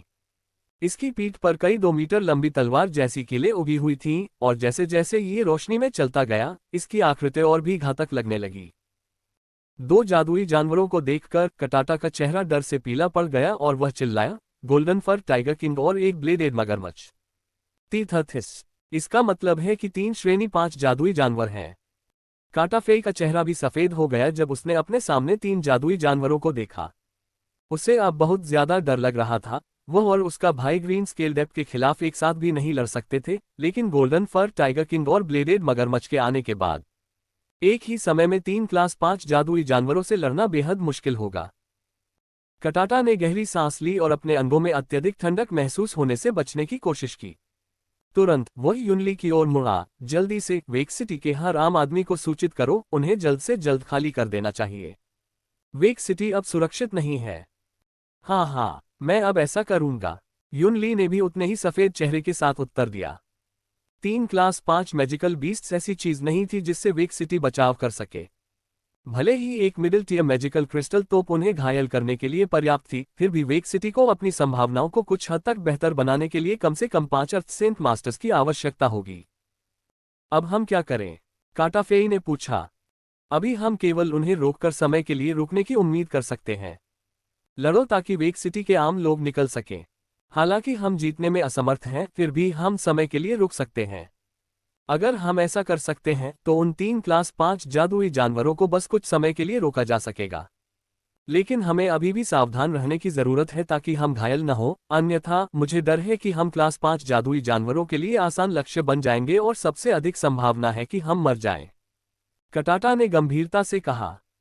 काटाफेई ने बिना कुछ कहे अपना सिर हिला दिया। भीड़ में जियान चेन को एहसास हुआ कि बंदर के पीछे 2 और जादुई जानवर खड़े थे। जैसे ही उसकी नजर गोल्डन फर टाइगर किंग के सुनहरे अयाल पर पड़ी, उसके शरीर में बिजली सी दौड़ गई, मानो उसे अतीत की कोई याद आ गई हो। अतीत में इसी स्वर्ण फर वाले बाघ राजा ने ज्वाला भाड़े के सैनिकों को भागने पर मजबूर कर दिया था। यह अतीत की बात है कि इस गोल्डन फर टाइगर राजा ने फ्लेम मर्चेंडरीज को केवल एक सदस्य छोड़ दिया था। अतीत में इसी सुनहरे फर वाले बाघ राजा ने अंकल केंडल और उनके बाकी भाइयों को मार डाला था। निस्वार्थ केंडल, मुखर हुपो और हमेशा भावुक जियाओ दाओ। फ्लेम मर्सिनरीज के सदस्य जियान चेन के दिमाग में दीवार पर लगे स्क्रॉल की तरह जल रहे थे। कुछ समय के लिए ये समूह एक खुशहाल परिवार था, लेकिन फिर जब गोल्डन फर टाइगर किंग ने हमला किया तो सब कुछ बदल गया। हालांकि ज्वाला भारे के सैनिक अभी भी मौजूद हैं, लेकिन अब सब कुछ अलग है। ये पुरानी याद हमेशा के लिए जियान चेन के दिमाग में इस तरह से समा गई थी कि वह इसे कभी नहीं भूल पाएगा। जो भाई बहुत पहले गुजर गए थे, वे कभी वापस नहीं आएंगे। उनकी जानी पहचानी आत्माएं बहुत पहले ही असीम आकाश में खो गई थीं और अपने पीछे केवल एक दुखद याद छोड़ गई थीं। जियान चेन की आंखों से एक भयंकर हत्या का इरादा बह निकला जब उसकी हल्की पवन तलवार क्यूई के साथ फट गई। तलवार की नोक से एक भयंकर रोशनी चमकी और अगर कोई ध्यान से देखे तो उसमें नीला और बैंगनी रंग की चमक दिख रही थी। अध्याय 246 कक्षा 5 जादुई जानवर सिर पर वार करने के लिए एक तलवार। जियान चेन को इन 3 श्रेणी 5 जादुई जानवरों के खिलाफ अपने दिल में कोई डर महसूस नहीं हुआ, इसके बजाय उसे केवल घृणा महसूस हुई। तीनों जादुई जानवर स्थिर खड़े थे और उनकी उपस्थिति ने आसपास के सभी लोगों की इंद्रियों को अभिभूत कर दिया, जबकि अन्य जादुई जानवर डर से कांप रहे थे। यहां तक कि जो भाड़े के सैनिक अभी उनसे लड़ रहे थे, उनके दिलों में भी भय की ठंडी भावना और उन पर पत्थर जैसा दबाव महसूस हो रहा था। वह क्या है? आखिरकार किसी ने 3 जादुई जानवरों का जिक्र करते हुए कहा। बहुत देर हो चुकी है, मुझे अब कोई अच्छा अंत नजर नहीं आ रहा। एक हरे रंग का शल्क वाला बंदर, ये कैसे हो सकता है? अच्छा नहीं, यह एक क्लास 5 जादुई जानवर है। केवल एक क्लास 5 जादुई जानवर ही इस तरह का दबाव छोड़ने में सक्षम होगा। तो वे तीनों कक्षा 5 के जादुई जानवर हैं। हे भगवान, वे 3 कैसे हो सकते हैं? पीछे हटो, कोई भी वर्ग 5 के जादुई जानवर का सामना नहीं कर सकता। बहुत से भाड़े के सैनिकों ने पहले क्लास 5 जादुई जानवर नहीं देखा था, लेकिन जिन लोगों ने देखा वे तुरंत डर गए और उन्हें देखते ही चिल्ला उठे। उनके सामने 3 क्लास 5 जादुई जानवर खड़े थे, वे सभी डर से सफेद हो गए। अपने हेलमेट नीचे फेंकते हुए वे वेक सिटी की ओर भागने लगे। यहां तक कि महान संत मास्टर्स, जो क्लास 5 जादुई जानवर के बारे में पहले से ही जानते थे, उनके चेहरे डर से पीले पड़ गए थे। हालांकि उन्हें पहले से पता था कि एक पृथ्वी संत मास्टर विशेषज्ञ उनकी मदद कर रहा है, लेकिन अब स्थिति अलग थी। 3 क्लास 5 जादुई जानवर थे, यहां तक कि मोनाक सिटी के विशेषज्ञ भी उनसे निपटने के लिए पर्याप्त नहीं थे। पीछे हटो, सब लोग पीछे हटो। तुरंत ही सभी भाड़े के सैनिकों ने पीछे हटने का संकेत दिया। इसके तुरंत बाद वेक सिटी के शहर के द्वार पर लगभग 200 भाड़े के सैनिक और सैनिक युद्ध के मैदान से भागने के लिए अंदर जाने की कोशिश कर रहे थे। सभी घबराए नहीं, कक्षा 5 के जादुई जानवर से हम निपट लेंगे। अचानक कहीं से एक तेज आवाज आए और 2 लाल प्रकाश की धारियां दीवारों से नीचे गिरती हुई कक्षा 5 के जादुई जानवरों की ओर एक उल्कापिंड की तरह उड़ी। पृथ्वी संत मास्टर्स कटाटा और काटाफे दोनों ने आखिरकार एक चाल चली थी।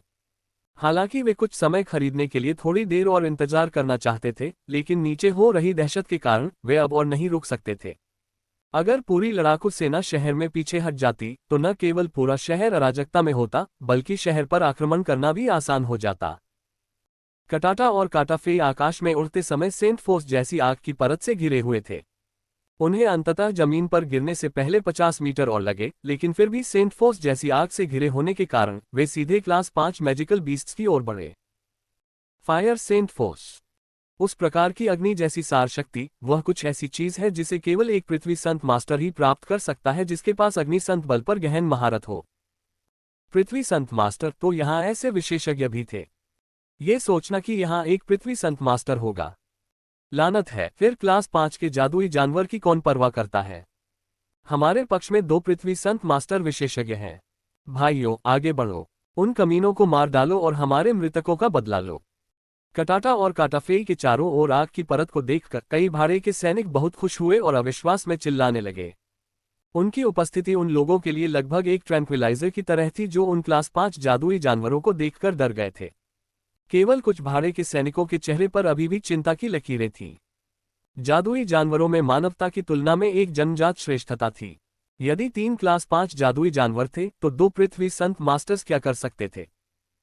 मुझे गोल्डन फर टाइगर किंग को संभालने दो, जियान चेन ने बिना किसी हिचकिचाहट के दोनों भाइयों की ओर उड़ते हुए कहा। उसकी लाइट विंड स्वॉर्ड उसके बगल में तैयार थी, क्योंकि वह 3 क्लास 5 मैजिकल बीस्ट्स पर अंधाधुंध गति से उड़ रहा था। लगभग ऐसा लग रहा था जैसे वह जमीन पर सरक रहा हो। जियान चेन ने अपनी तलवार से निकलने वाली नीली और बैंगनी चमक से अपने रास्ते में आने वाले सभी जादुई जानवरों को तुरंत काट दिया था, जिससे उसका रास्ता लगभग बिना किसी बाधा के बन गया था। इस समय लाइट विंड स्वॉर्ड पर नीला और बैंगनी रंग की चमक उसे एक तेज भाले की तरह बना रही थी, जो किसी भी रक्षा को नष्ट करने और किसी भी चीज को मारने में सक्षम थी। जादुई जानवरों की अनगिनत लहरें भी एक पल के लिए भी जियान चेन को रोकने में पूरी तरह से असमर्थ थीं। ये लगभग ऐसा था जैसे कि जियान चेन अभी एक देवता जैसा प्राणी था, जिसकी शक्ति किसी भी चीज से बेजोड़ थी। इससे भी बढ़कर ऐसा लग रहा था कि वह अपनी उंगली और इच्छाशक्ति के एक झटके से ही मार सकता था। कटाटा और उसका भाई पहले ही क्लास 5 मैजिकल बीस्ट्स के इतने करीब पहुंच चुके थे कि उनके शरीर पर अग्नि संत बल ने हमला करना शुरू कर दिया। उनके द्वारा किए गए प्रत्येक हमले के साथ तीनों क्लास 5 मैजिकल बीस्ट्स ने जवाबी हमला किया। उनकी लड़ाइयों ने उनके आसपास के क्षेत्र को पहचान से परे विकृत कर दिया था। उनकी लड़ाई की ऊर्जा की लहरों में बिखर गई थी, जो हर जगह उड़ गई और पृथ्वी को हिला दिया। प्रत्येक हमले के साथ ऊर्जा की तीव्रता और भी बड़ी होती गई। हो हरे रंग का शल्क वाला बंदर गुस्से से दहाड़ा जब एक मानव की छाती के आकार की मुट्ठी हरे रंग से चमकती हुई भयानक बल के साथ कटाता पर गिरी। कट्टा ने मुट्ठी को चकमा देने के लिए खुद को रास्ते से हटा लिया। जोरदार धमाके के साथ मुट्ठी जमीन पर गिरी जहां कट्टा अभी था। जमीन पर बहुत ज्यादा ऊर्जा फैल गई और जब मुट्ठी को उठाया गया तो नीचे 3 मीटर गहरा और 5 मीटर लंबा गड्ढा था। एक तरफ ब्लेड वाले मगरमच्छ ने काटाफेई की और ऊर्जा की एक ग्रे रंग की गेंद उगल दी और साथ ही साथ अपनी ब्लेड वाली रील को तैयार किया। इसे क्षैतिज रूप से जमीन पर समतल करते हुए रील की हड्डी अचानक तेज गति से काटाफेई की ओर उड़ गई। गोल्डन फर टाइगर किंग ने कान फाड़ देने वाली दहाड़ लगाए और उसके सुनहरे फर की झलक देखी जा सकती थी।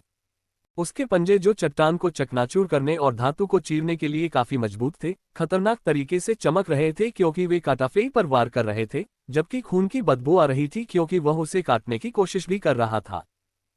काटाफेई और कटाटा ने तीनों क्लास 5 जादुई जानवरों के हमलों का सामना करने की हिम्मत नहीं की।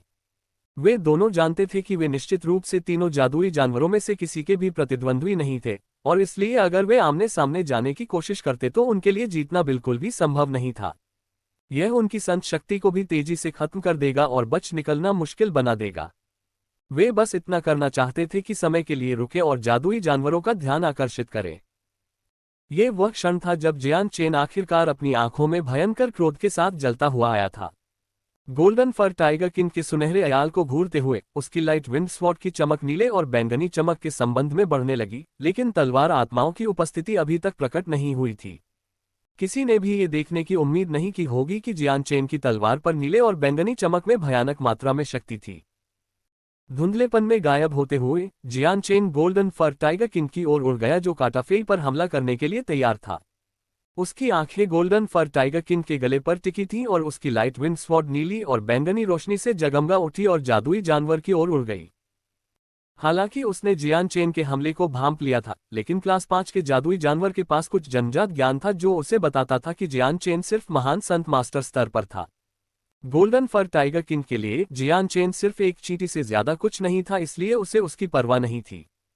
पीछे की पूंछ हवा में सीटी बजाती हुई जियान चेन पर हमला करने के लिए बेपरवाही से बाहर निकली।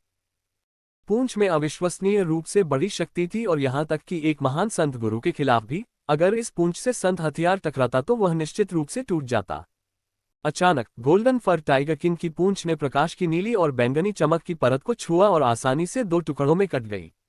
हालांकि जो हिस्सा कट गया था वह जड़ता के कारण अपने प्रक्षेप पथ पर फिर से चला गया और जियान चेन के हाथ में जा लगा, जिसके परिणामस्वरूप जियान चेन की तलवार वाली भुजा बाघ की गर्दन से नीचे की ओर निशाना लगाने के लिए मजबूर हो गई। हॉ टिल्डर टिल्डर टिल्डर। सुनहरे फर वाले बाघ राजा ने दर्द से इतनी तेज चीख मारी कि दोनों दूतों और जियान चेन को लगा कि उनके कान के पर्दे फट जाएंगे। ये पिछली बार की तरह ही है। ये देखकर कि गोल्डन फर टाइगर किंग उसके ठीक सामने कितना लंबा था, जियान चेन की आंखें खतरनाक रूप से चमक उठी क्योंकि उसने प्रक्षेपवक्र को उसके मूल पथ पर बदलने की कोशिश की। हल्की हवा की तलवार ने सुनहरे फर वाले बाघ राजा की गर्दन में वार किया, जिससे बाघ एक बार फिर बुरी तरह दहाड़ने लगा। तुरंत ही सुनहरे फर वाले बाघ राजा का सिर हवा में घूम गया और खून बहने लगा। उसी समय उसके कटे हुए शव से खून का एक फव्वारा हवा में 2 मीटर ऊपर उछला और फिर वापस धरती पर गिर गया। क्लास 5 गोल्डन फर टाइगर किंग का एक ही वार में सिर काट दिया गया था। अध्याय 247 ब्लेड वाले मगरमच्छ को दंडित करना। सुनहरे फर वाले बाघ राजा का सिर हवा में घूम गया, आसमान से खून की बारिश होने लगी जबकि नीचे का शरीर धीरे धीरे जमीन पर गिर गया। बाघ की गर्दन से इतनी ज्यादा मात्रा में खून बहने लगा कि उसके आसपास का इलाका भर गया। कटाटा और कटाफेई बाघ के घूमते हुए सिर को इस तरह से घूर रहे थे कि वे भूल गए थे कि वे युद्ध के बीच में हैं। वे बस अविश्वास में घूर रहे थे और उनकी आंखें लगातार चौड़ी होती जा रही थीं। क्लास 5 गोल्डन फर टाइगर किंग ऐसा था जिसे दोनों भाई अकेले नहीं मार सकते थे। ये सोचना कि जियान चेन ने आसानी से उसका सिर काट दिया था, उनके दिलों के लिए बहुत बड़ा झटका था। यहां तक कि हरे शल्क वाले बंदर और ब्लेड वाले मगरमच्छ ने भी उड़ान के बीच में ही अपनी हरकतें रोक दी और सुनहरे फर वाले बाघ राजा के कटे हुए सिर को अपनी आंखों से देखा, जिससे उनके आश्चर्य का पता चलता था। गोल्डन फर टाइगर किंग के सिर के जमीन पर गिरने का इंतजार किए बिना ही जियान चेन तुरंत ब्लेडेड मगरमच्छ के पास उतरा। जबकि जादुई जानवर अभी भी स्तब्ध था, उन्नत लाइट विंड स्वॉर्ड तुरंत उसकी खोपड़ी की ओर उड़ गया। आने वाले खतरे को भांपते हुए ब्लेड वाला मगरमच्छ तुरंत अपनी उलझन से बाहर आया और अपनी 7 ब्लेड वाली रील को जियान चेन की ओर घुमाया। रील की हड्डी ने जियान चेन की तलवार की ओर सीटी बजाते हुए एक बड़ी कान चीरने वाली आवाज सुनी जा सकती थी, साथ ही साथ जियान चेन की गति से भी तेजी से अपना सिर एक तरफ झुकाया। धरती की एक परत उसके सिर को ढकने लगी, जो स्टील के कवच के रंग और चमक जैसी थी, जो उसके सिर की रक्षा कर रही थी। डिंग! रील की हड्डी पर एक ब्लेड ने हल्की हवा की तलवार पर जोरदार आवाज के साथ प्रहार किया, जिससे एक झटका जियान चेन की बाह में पहुंचा। हल्की हवा की तलवार जियान चेन की बाह से लगभग गिर गई थी, लेकिन वह उसे पकड़ने में कामयाब रहा। दूसरी ओर ब्लेड वाली रील, भले ही यह ब्लेड और तलवार पर नीले और बैंगनी प्रकाश के बीच संपर्क का एक संक्षिप्त क्षण था, तलवार ब्लेड में से एक पर एक छोटी सी दरार छोड़ने में कामयाब रही। पच! कुछ ब्लेड जियान चेन की तलवार के पास से उड़ गए, उनमें से एक तो जियान चेन की छाती में घुसने में कामयाब हो गया और फिर उसकी पीठ से बाहर निकल आया। एक पल में जियान चेन का चेहरा मौत की तरह पीला पड़ गया और उसके मुंह से खून बहने लगा। ब्लेड में बहुत ज्यादा ताकत थी और इसलिए जब उसने उस पर वार किया तो ताकत लगभग वैसी ही थी जैसे किसी जंगली घोड़े ने उस पर हमला किया हो, जिससे उसके शरीर को काफी नुकसान पहुंचा। जियान चेन की साधना पद्धति के कारण उसके आंतरिक अंग सामान्य से अधिक मजबूत थे। अपनी छाती में बढ़ते दर्द को अनदेखा करने की पूरी कोशिश करते हुए उसने अपने होंठ काटे और अपनी तलवार से ब्लेड वाले मगरमच्छ पर वार किया। ब्लेड वाला मगरमच्छ वापस उड़ गया और जियान चेन पर ऊर्जा की एक बड़ी गेंद उगल दी। अपने जन्मजात ज्ञान के कारण उसने तुरंत महसूस किया कि गोल्डन फर टाइगर किंग के साथ जो कुछ हुआ था उसे देखने के बाद जियान चेन की तलवार का सामना नहीं करना चाहिए। मुझे उसका ध्यान भटकाने में मदद करो। ब्लेडेड मगरमच्छ को पीछे हटता देख जियान चेन जोर से चिल्लाया। उसी समय वह ब्लेडेड मगरमच्छ पर उड़ने से पहले ऊर्जा की गेंद को चकमा देने के लिए आगे बढ़ा। जैसे ही काटाफेई जियान चेन की नजरों में आया, एक आकृति नजर आई। अपने सेंट वेपन को अग्नि जैसे सार से लपेटते हुए, जो उसका सेंट फोर्स था, उसने ऊर्जा की गेंद को काट दिया। टकराना! ब्लेडेड मगरमच्छ से निकली ऊर्जा की गेंद को काटाफेई की तलवार ने 2 हिस्सों में काट दिया था। गेंद से निकली भारी मात्रा में ऊर्जा तुरंत हवा में फैल गई और जमीन से धूल उड़ा दी और काटाफेई, जियान चेन और ब्लेडेड मगरमच्छ को नजरों से ओझल कर दिया।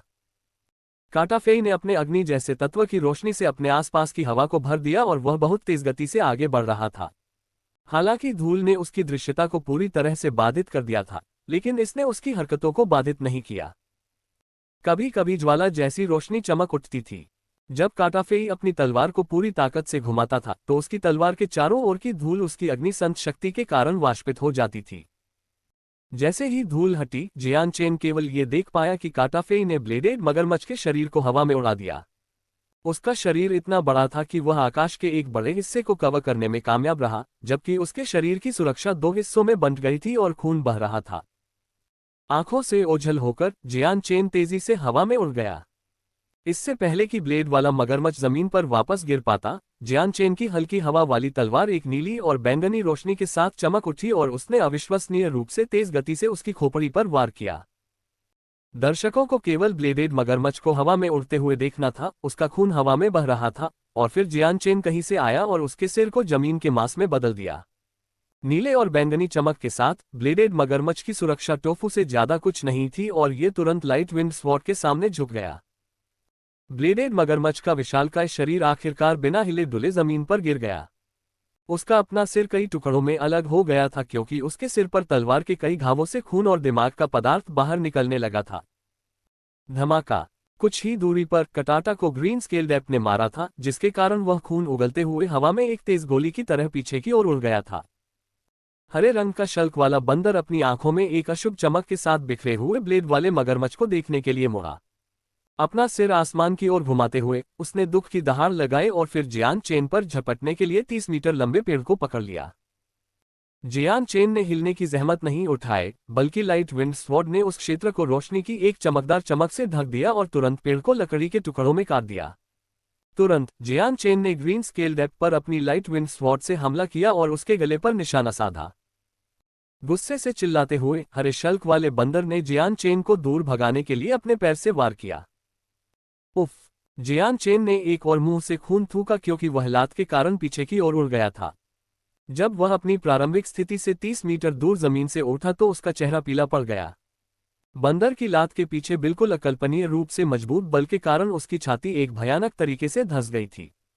यहां तक कि उसके शरीर की हड्डियां भी कुचल गई थीं और उसके अंदरूनी अंगों को भी काफी नुकसान पहुंचा था।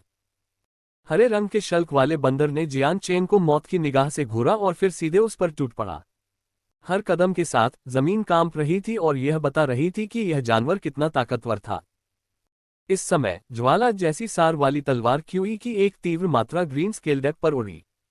तलवार क्यूई के ठीक पीछे काटाफेई अपनी तलवार के साथ खड़ा था।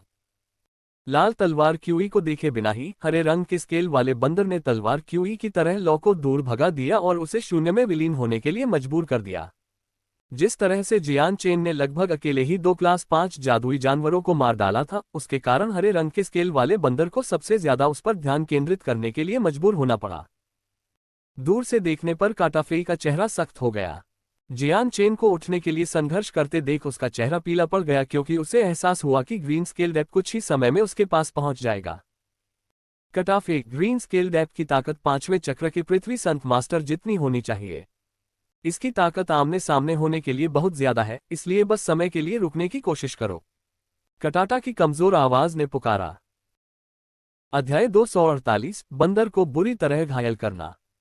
काटाफेई के शरीर से अग्नि की एक लहर निकली और उसके चारों ओर एक हल्की ढल बन गई, जिससे ऐसा प्रतीत हुआ कि मानो अग्नि का देवता अभी अभी अवतरित हुआ हो। हरे रंग के शल्क वाले बंदर ने अभी भी काटाफेई पर कोई ध्यान नहीं दिया। उसकी दोनों आंखें खून की प्यासी और दुर्भावनापूर्ण निगाहों से जियान चेन पर केंद्रित थीं, मानो उसे उससे गहरी दुश्मनी हो। सीने में दर्द से कराहते हुए जियान चेन लड़खड़ाते हुए जमीन से उठा। उसकी छाती की हड्डियां पहले ही टूट चुकी थीं और कुछ टुकड़े उसके अंदरूनी मांस में चुभने लगे थे, जिससे उसे इतना दर्द हो रहा था कि उसके माथे पर पसीने की मोटी चादर दिखाई दे रही थी। ग्रीन स्केल्ड ऐप को अपनी ओर दौड़ते हुए आते देख जियान चेन का चेहरा गंभीर हो गया। वह जानता था कि तीनों क्लास 5 जादुई जानवर एक दूसरे के साथ दोस्ताना संबंध रखते थे, इसलिए जब उसने 3 में से 2 को मार दिया तो ग्रीन स्केल्ड ऐप निश्चित रूप से उसकी ओर दौड़ता हुआ आएगा। यह देखकर कि किस प्रकार ग्रीन स्केल्ड ऐप ने उसे नजरअंदाज कर दिया था, काटाफेई ने दबी हुई आवाज में गुर्राहट की, क्योंकि उसके शरीर से अग्नि तत्व का एक और विस्फोट निकला, जिससे 3 मीटर लंबा ब्लेड बन गया। Cloud fire blade. एक जोरदार चीख के साथ उसके सिर के ऊपर तैरता हुआ लाल ब्लेड तुरंत एक उल्कापिंड की तरह हवा में उड़ गया और उसका लक्ष्य ग्रीन स्केल्ड ऐप था। तभी ग्रीन स्केल्ड ऐप ने आखिरकार अपनी हरकत रोक दी। गुस्से से गुर्राते हुए उसने क्लाउड फायर ब्लेड को तोड़ने के लिए मुट्ठी उठाई। तुरंत ही बंदर की मुट्ठी से क्लाउड फायर ब्लेड टुकड़े टुकड़े हो गया। ऊर्जा पूरे क्षेत्र में फैल गई और आसपास के सभी पौधों को जलाकर राख कर देने से पहले आकाश को अपनी गर्मी से भर दिया। लॉ के गायब होने पर काटाफेई का शरीर बिना डोरी के पतन की तरह आसमान से नीचे गिर गया। उसका शरीर आसमान से 20 मीटर नीचे गिरा और अंत में उसका चेहरा बहुत पीला पड़ गया। हरे रंग के शल्क वाले बंदर का शरीर थोड़ा कांप उठा जब उसने अपनी मुट्ठी पर लगे घाव को देखा। मुट्ठी के उस हिस्से पर मौजूद शल्क मिट चुके थे और एक हरा तरल पदार्थ उसकी मुट्ठी से धीरे धीरे जमीन पर टपकने लगा था। एक बार फिर गुस्से से दहाड़ते हुए उसने जमीन पर पड़े काटाफेई पर हमला करने के लिए मुट्ठी उठाई। इसके साथ ही उसने आखिरकार जियान चेन से काटाफेई को निशाना बनाया और उसके करीब पहुंच गया। काटाफेई द्वारा की गई चोट को बंदर माफ नहीं कर सकता था। Cloud fire blade. जैसे ही ग्रीन स्केल्ड ऐप ने पूरी तरह से काटाफेई पर ध्यान केंद्रित किया, कटाटा अचानक हवा में उठ गया और एक और क्लाउड फायर ब्लेड के साथ ग्रीन स्केल्ड ऐप पर हमला किया। जैसे ही क्लाउड फायर ब्लेड का संपर्क हुआ, ग्रीन स्केल्ड ऐप के कंधे से तुरंत खून बहने लगा। क्या मजबूत बचाव है, कटाटा चिल्लाया। ग्रीन स्केल्ड ऐप का बचाव उसकी उम्मीद से कहीं ज्यादा था। ये सोचना कि अपनी पूरी ताकत लगाने के बाद भी केवल थोड़ी सी ही क्षति होगी। अचानक एक बड़ा सा हाथ कटाटा की ओर आया और उसे नीचे गिराने लगा। हरे रंग के शल्क वाले बंदर का शरीर उधार लेकर कटाटा ने उस पर वार करने से बचने के लिए उस पर लात मारी। खून की प्यासी आंखों से हरा शल्क वाला बंदर कटाता की ओर झपटा तथा उसका एक हाथ कटाता को एक बार फिर हवा से नीचे गिराने के लिए तैयार था। कटाटा का चेहरा तुरंत बदल गया। चूंकि वह हवा में था, इसलिए उसके पास हिलने डुलने का कोई रास्ता नहीं था और इसलिए ग्रीन स्केल्ड ऐप की मुट्ठी से उसे चकमा देने का कोई रास्ता नहीं था। कट्टा ने जोर से चिल्लाया और उसके शरीर से बहुत अधिक मात्रा में आग की लपटें निकली। एक पल में इसने उसके पूरे शरीर को ढक लिया और फिर उसने अपने संत हथियार का इस्तेमाल करके ग्रीन स्केल्ड ऐप की मुट्ठी पर वार किया। हरे शल्क वाले बंदर को डर नहीं लगा और उसने कटाटा को मारने के लिए अपनी मुट्ठी को लगातार हिलाना जारी रखा और तुरंत ही हरे शल्कों की एक परत उसे मारने के करीब आ गई। ग्रीन स्केल्ड ऐप की मुट्ठी के बल से कटाटा की तलवार एक तरफ गिर गई और फिर उसके शरीर पर जोरदार तरीके से गिर गई। हड्डी टूटने की आवाज के साथ कटाटा का शरीर उड़ गया और उसके मुंह से खून निकलने लगा। उसी समय जियान चेन ने अपने सीने में दर्द की तीव्र भावना का विरोध किया और बंदर की ओर बढ़ा। खतरनाक तरीके से चमकती हुई हल्की हवा की तलवार के साथ उसने हरे रंग के शल्क वाले बंदर के गले पर वार किया। ग्रीन स्केल्ड ऐप ने अचानक अपना सिर घुमाया और सीधे जियान चेन की तरफ देखा। तलवार की ओर बढ़ने के बावजूद उसने तलवार को चकमा देने के लिए आगे नहीं बढ़ा और इसके बजाय जियान चेन पर वार करने के लिए एक विशाल हाथ उठाया। बंदर को अपनी सुरक्षा पर पूरा भरोसा था। अगर दो पृथ्वी संत मास्टर्स उसे कोई बड़ा नुकसान नहीं पहुंचा पाए तो जियान चेन जैसे महान संत मास्टर को खरोंच तक नहीं आएगी। पच कुछ पल के लिए लाइट विंड स्वॉर्ड को वानर की गर्दन पर मौजूद रक्षात्मक शल्कों ने रोक दिया।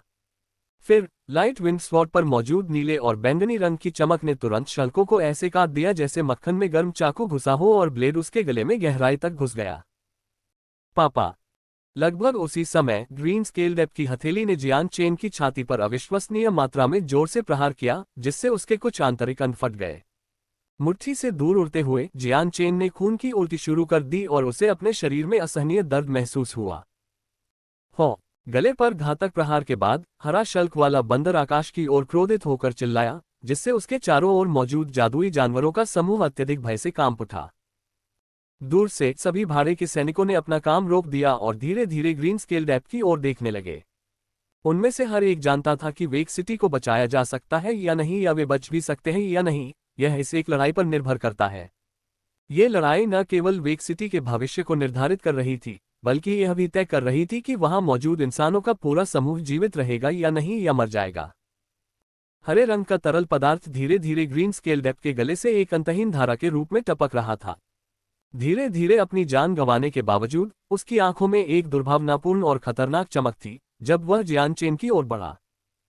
उस समय लाल रोशनी की दो और धारियां चमक उठी जब कटाटा और कटाफेई ग्रीन स्केल्ड ऐप की ओर बढ़े।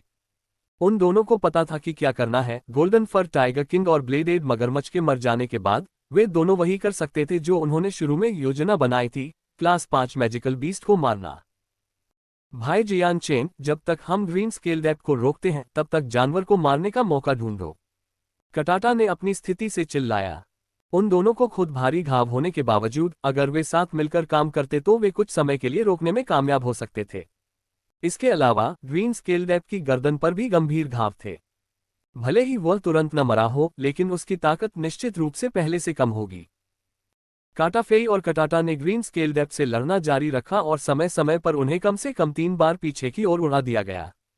वे दोनों गंभीर घावों से पीड़ित थे, लेकिन आखिरकार जियान चेन को एक मौका मिल गया और ग्रीन स्केल्ड ऐप की ओर एक आखिरी छलांग के साथ उसने तलवार क्यूई के साथ अपनी तलवार को उसके सिर पर जोर से मारा। हरे रंग के शल्क वाले बंदर का विशालकाय शरीर धीरे धीरे हिलने लगा। एक छोटी सी हलचल के साथ वह अंततः जमीन पर गिर पड़ा। जहां तक जियान चेन का प्रश्न है, उसके शरीर में कोई ऊर्जा नहीं बची थी, वह भी बेहोश होकर जमीन पर गिर पड़ा। अध्याय 249 दीप्तिमान संत मास्टर क्लास। कुछ देर बाद जियान चेन आखिरकार जाग गया। उसे एहसास हुआ कि वह एक नर्म बिस्तर पर सो रहा था। उसने अपने आसपास के क्षेत्र का निरीक्षण किया और पाया कि वह एक भव्य रूप से सजे हुए कमरे में था। एक युवा किशोरी महिला स्टूल पर नींद में बैठी थी। अपने घावों का निरीक्षण करने के लिए एक पल लेने के बाद जियान चेन को एहसास हुआ कि उसके शरीर के अंदरूनी हिस्से की हालत गंभीर थी। ब्लेडेड मगरमच्छ ने जब अपनी ब्लेड वाली रीढ़ से उसकी छाती में वार किया था, तब से एक अखरोट के आकार का छेद हो गया था और ग्रीन स्केल डेप्थ की वजह से उसकी छाती की हड्डियां लगभग चूर्ण में बदल गई थीं। यहां तक कि उसके अंदरूनी अंग भी बुरी तरह प्रभावित हुए थे क्योंकि उनमें से कुछ फटने लगे थे। जियान चेन ने धीरे से गहरी सांस ली। इतने गंभीर घावों के साथ उच्चतम गुणवत्ता वाली दवा के साथ भी खुद को ठीक करने में कई दर्जन दिन लगेंगे। अभी वह इस तथ्य का खुलासा नहीं करना चाहता था कि वह रेडियंट सेंट फोर्स को नियंत्रित कर सकता है। इसका मतलब था कि वह कुछ नहीं कर सकता था। आह, तुम जाग गए हो। नींद में डूबी लड़की को अचानक एहसास हुआ कि जियान चेन जाग गया है और वह खुशी से चिल्ला उठी। जियान चेन के कुछ कहने से पहले ही उसने कहना जारी रखा, मेरे स्वामी कृपया प्रतीक्षा करें, मैं स्वामी को सूचित करती हूँ। ऐसा कहते ही उसके चेहरे पर थकान तुरंत गायब हो गई और वह दरवाजे से बाहर भाग गई। जल्दी ही कदमों की आवाज सुनाई देने लगी और युनली तथा कमांडर डुओली तुरंत ही तेजी से अंदर आ गए। हाँ, भाई जियान चेन, आप बहुत जल्दी जाग गए। यह मेरी उम्मीद से कहीं ज्यादा था। दोनों वरिष्ठ दूतों ने मुझसे कहा था कि आप 2 या 3 दिनों में जाग जाएंगे, लेकिन अभी तो आधा दिन भी नहीं बीता है। युनली हंसा। युनली को प्रवेश करते देख जियान चेन को एहसास हुआ कि वह भगवान के महल में है। भाई जियान चेन, इस बार हम जादुई जानवर की लहर से वेक सिटी की रक्षा करने में सक्षम थे, ये सब आपकी बदौलत था। युनली ने भावुक होकर कहा।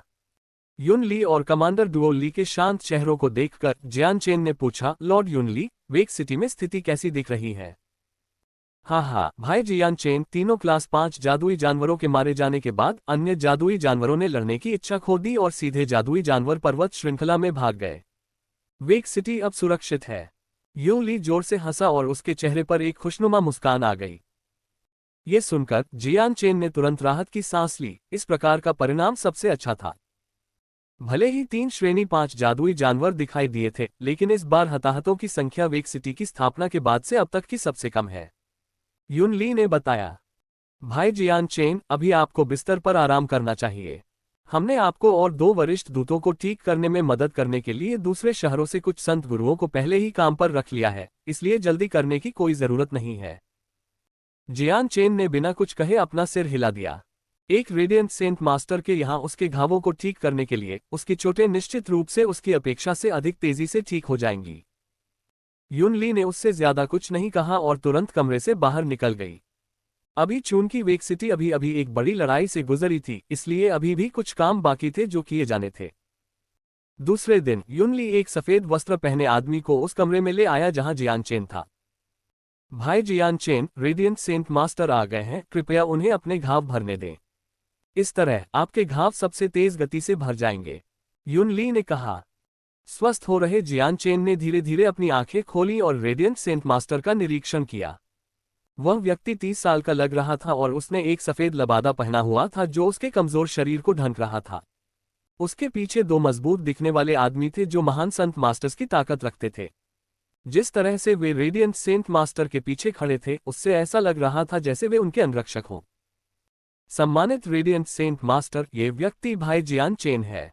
युनली ने रेडियंट सेंट मास्टर की ओर विनम्रता से बात की।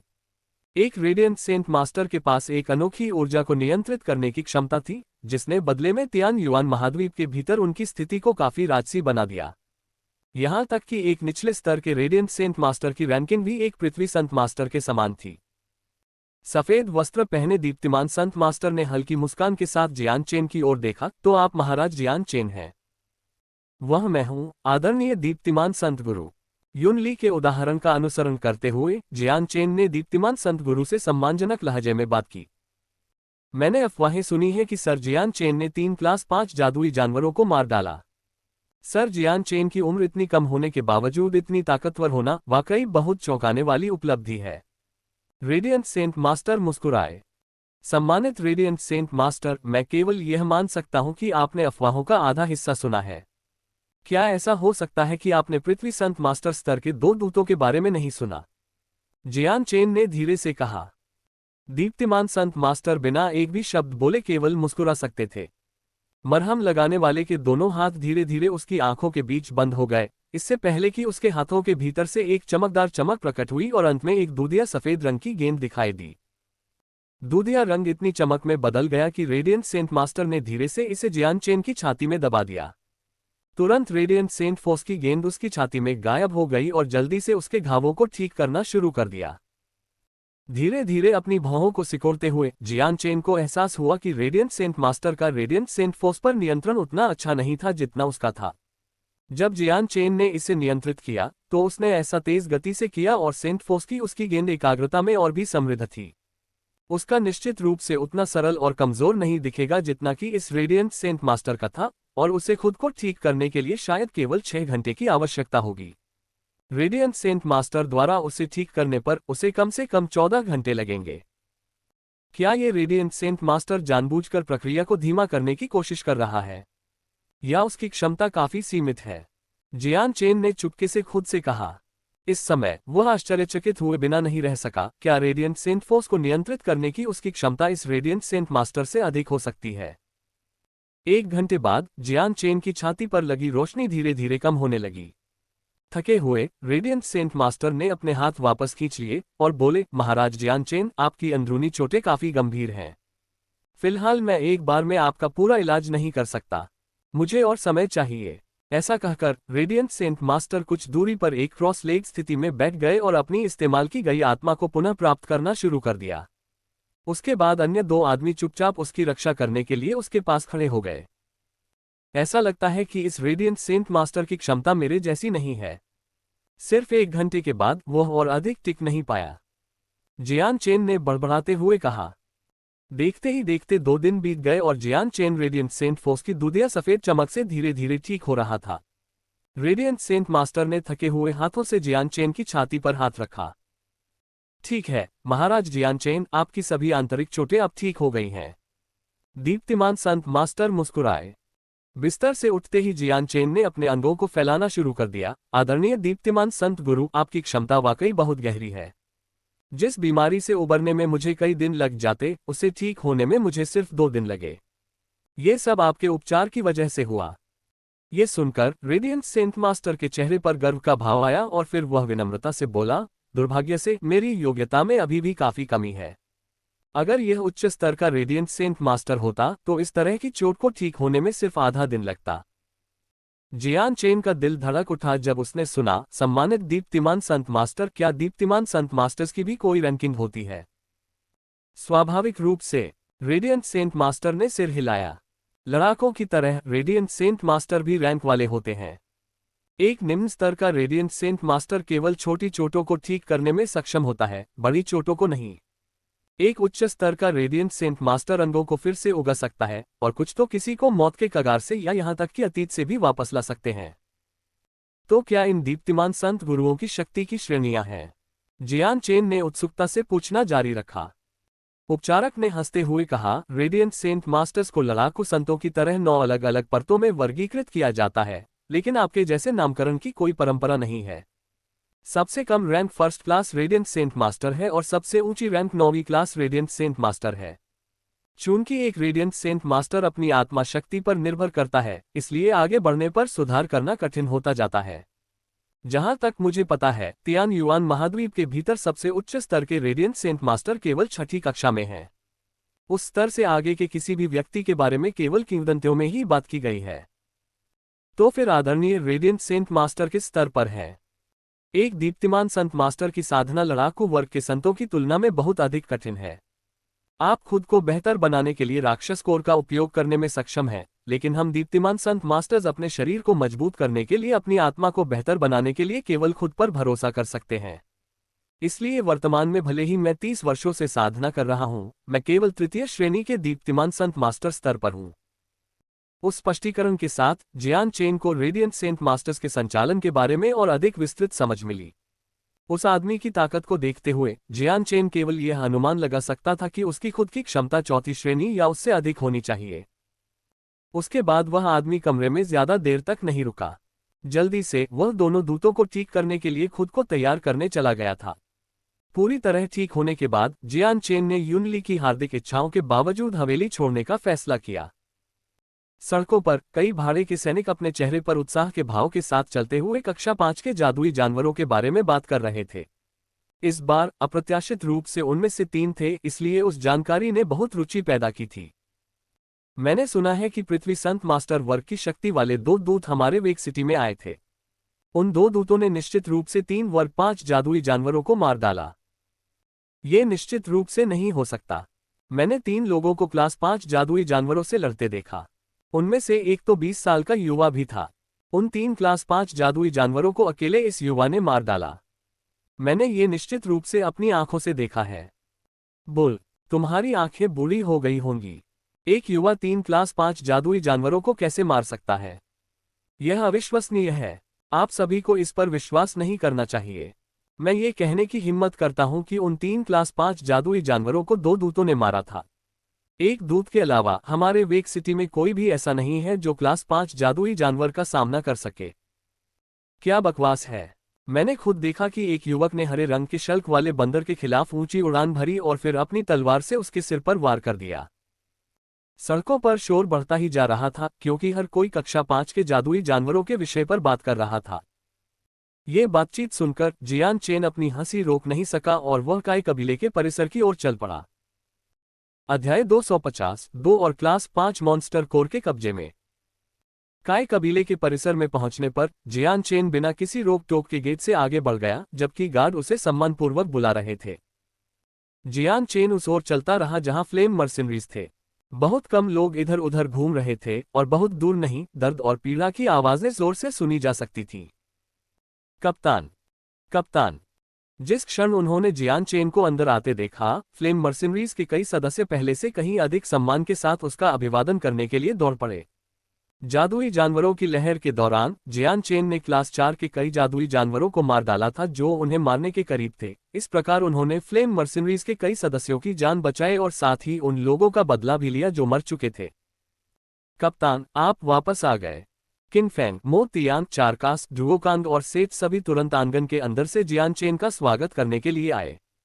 उनमें से हर एक के शरीर पर कुछ घाव थे और उनके घावों के चारों ओर बंदी पट्टियों में अभी भी खून के धब्बे थे। धीरे धीरे जब सभी लोग उसका अभिवादन करने आए तो जियान चेन राहत की सांस लेने से खुद को नहीं रोक सका क्योंकि उसने 5 महान संत मास्टर्स पर कोई गंभीर घाव नहीं देखा। ये पांचों फ्लेम मर्सिनरी के स्तंभ थे और वहां मौजूद लगभग हर सदस्य का लक्ष्य थे। वह निश्चित रूप से उनमें से किसी को भी खोना नहीं चाहता था। हताहतों की स्थिति कैसी है? जियान चेन ने पांचों से पूछा। हताहतों की संख्या उतनी नहीं है जितनी की उम्मीद थी। कुल मिलाकर हमारे 20 भाई मारे गए हैं, उनमें से 8 संत गुरु थे। हमारे 60 से ज्यादा भाई कम गंभीर रूप से घायल भी हुए हैं, एक व्यक्ति ने बताया। यह उम्मीद से ज्यादा बुरा नहीं है, यह अच्छा है। जियान चेन ने अपना स्पेस बेल्ट खोलने से पहले आराम किया। यहाँ 1000 बैंगनी सिक्के हैं। हमारे भाइयों को ठीक करने के लिए जरूरी दवाएं खरीदो और बाकी पैसे मृतकों के परिवारों को दे दो। हम कप्तान को धन्यवाद देते हैं। जियान चेन के इस कदम से पांचों महान संत गुरु और बाकी सदस्य भावुक हो गए। तुरंत ही उनके चेहरे भावनाओं से भर गए और उन्होंने उसका धन्यवाद किया। भाड़े के सैनिकों में जबकि कई लोग अनाथ थे, उनमें से कई ऐसे भी थे जिनके पास बुजुर्ग माता पिता या पत्नी और बच्चे थे। उनमें से कई ने खुद को बेहतर बनाने और अपने परिवारों का भरण पोषण करने के लिए तियान युआन महाद्वीप पर अपनी जान जोखिम में डाल दी थी। वे अपने परिवारों की रीढ़ थे और आय का एकमात्र स्रोत थे। किसी की मृत्यु के साथ इसका मतलब था कि उनके परिवार के पास जीविका चलाने का कोई रास्ता नहीं होगा और उन्हें एक कठिन जीवन जीने के लिए मजबूर होना पड़ेगा। जियान चेन की हरकतों ने वहां मौजूद सभी लोगों को भावनात्मक रूप से प्रभावित किया। इसके साथ कई भाड़े के सैनिकों ने हमेशा के लिए तय कर लिया कि वे भविष्य में जियान चेन का अनुसरण करेंगे। ये कहा जा सकता है कि जियान चेन के इस कार्य ने सभी का स्नेह खरीद लिया था।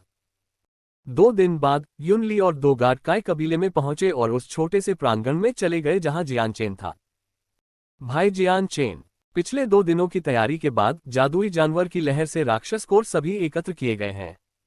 आपके योगदान के अनुसार इस स्पेस बेल्ट में आइटम आपके लिए हैं। इसके साथ युनली ने जियान चेन को एक स्पेस बेल्ट सौंप दिया। स्पेस बेल्ट के अंदर देखने पर जियान चेन ने राक्षस कोर का एक बड़ा ढेर देखा।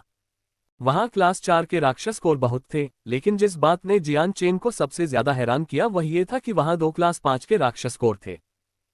कुल 400 class 3 monster core, 100 class 4 monster core और 2 क्लास 5 मॉन्स्टर कोर हैं।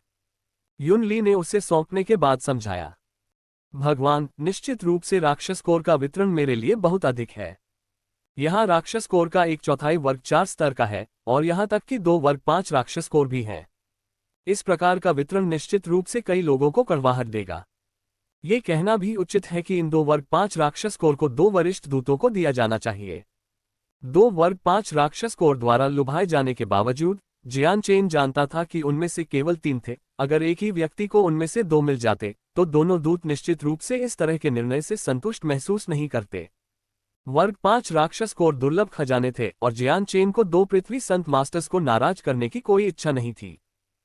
भाई जियान चेन, इस तरह का वितरण पहले से ही आपके लिए अनुचित है। आपने जादुई जानवर लहर प्रयासों में बहुत योगदान दिया है। यहाँ तक कि अगर आप कुल क्लास 4 मॉन्स्टर कोर का आधा हिस्सा भी इकट्ठा कर लें तो कोई भी शिकायत नहीं करेगा, क्योंकि जादुई क्रिस्टल तोपों द्वारा मारे गए क्लास 4 जादुई जानवरों के अलावा बाकी सभी को भाई जियान चेन ने पूरी तरह से मार दिया था। उनसे निपटने में आपके कार्यों के कारण हमारे कई भाई बच गए और क्लास 5 मॉन्स्टर कोर के लिए ये वही था जो वरिष्ठ दूत दोनों चाहते थे। युन ली ने समझाया। हाँ, भाई जियान चेन, ये राक्षस कोर आपके हैं, इसलिए इससे बाहर निकलने की कोशिश न करें और बस उन्हें स्वीकार करें। जैसे ही उसकी हंसी बंद हुई, 2 सफेद वस्त्र पहने कटाटा और कटाफे तेजी से अंदर आए। कटाटा ने विनम्रता से बात की। पिछले 2 दिनों की अवधि में रेडिएंट सेंट मास्टर और उनकी स्वयं की उपचार क्षमता की बदौलत कटाटा और कटाफे जल्दी से ठीक हो गए थे। भाई जियान चेन, भले ही आपके पास 2 क्लास 5 मॉन्स्टर कोर हो, लेकिन हमें लगता है कि यह अभी भी बहुत कम है। आखिरकार क्लास 5 के तीनों जादुई जानवर आपके हाथों मारे गए थे। अगर आप नहीं होते तो हम दोनों क्लास 5 के किसी भी जादुई जानवर को नहीं मार पाते और केवल भाग पाते। सिर्फ एक क्लास 5 मॉन्स्टर कोर के साथ भी यह अपने आप में एक बहुत बड़ा मुनाफा है। कटाटा ने एक सौम्य हंसी और एक दयालु मुस्कान के साथ कहा। फिर अगर वरिष्ठ दूत दोनों इस पर सहमत हो जाते हैं तो मैं इसे स्वीकार कर लूंगा। जियान चेन मुस्कुराया। यहाँ तक कि जियान चेन भी क्लास 5 मॉन्स्टर कोर चाहता था, क्योंकि क्लास 4 मॉन्स्टर कोर पर उनकी जबरदस्त श्रेष्ठता थी। दोनों के बीच एक बहुत बड़ा गुणात्मक और मात्रात्मक अंतर था, क्योंकि एक क्लास 5 कम से कम 10 क्लास 4 मॉन्स्टर कोर के बराबर था। भाई जियान चेन, मैंने आपको तीनों क्लास 5 मैजिकल बीस्ट की लाशें देने की भी सहमति दे दी है। मुझे नहीं पता कि आप उनके साथ कैसे पेश आने की योजना बना रहे हैं। क्या उन्हें नीलामी घर में भेजना है या अपने निजी इस्तेमाल के लिए? कटाटा हंसा। जियान चेन की आंखों में खतरनाक चमक थी जब उसने कहा, मैं गोल्डन फर टाइगर किंग को ले जाऊंगा। जहां तक ग्रीन स्केल डेप की लाश की बात है, दूत उसे ले सकते हैं। आखिरकार अगर दूतों ने मुझे मौका नहीं दिया होता तो मैं ग्रीन स्केल डेप को नहीं मार पाता। ये सुनकर कटाटा और कटाफे दोनों के चेहरे पर खुशी के भाव थे। तो हम खुशी खुशी ग्रीन स्केल डेप का शरीर ले लेंगे। इसके साथ ही कटाटा ने लाश लेने से बचने की कोशिश नहीं की।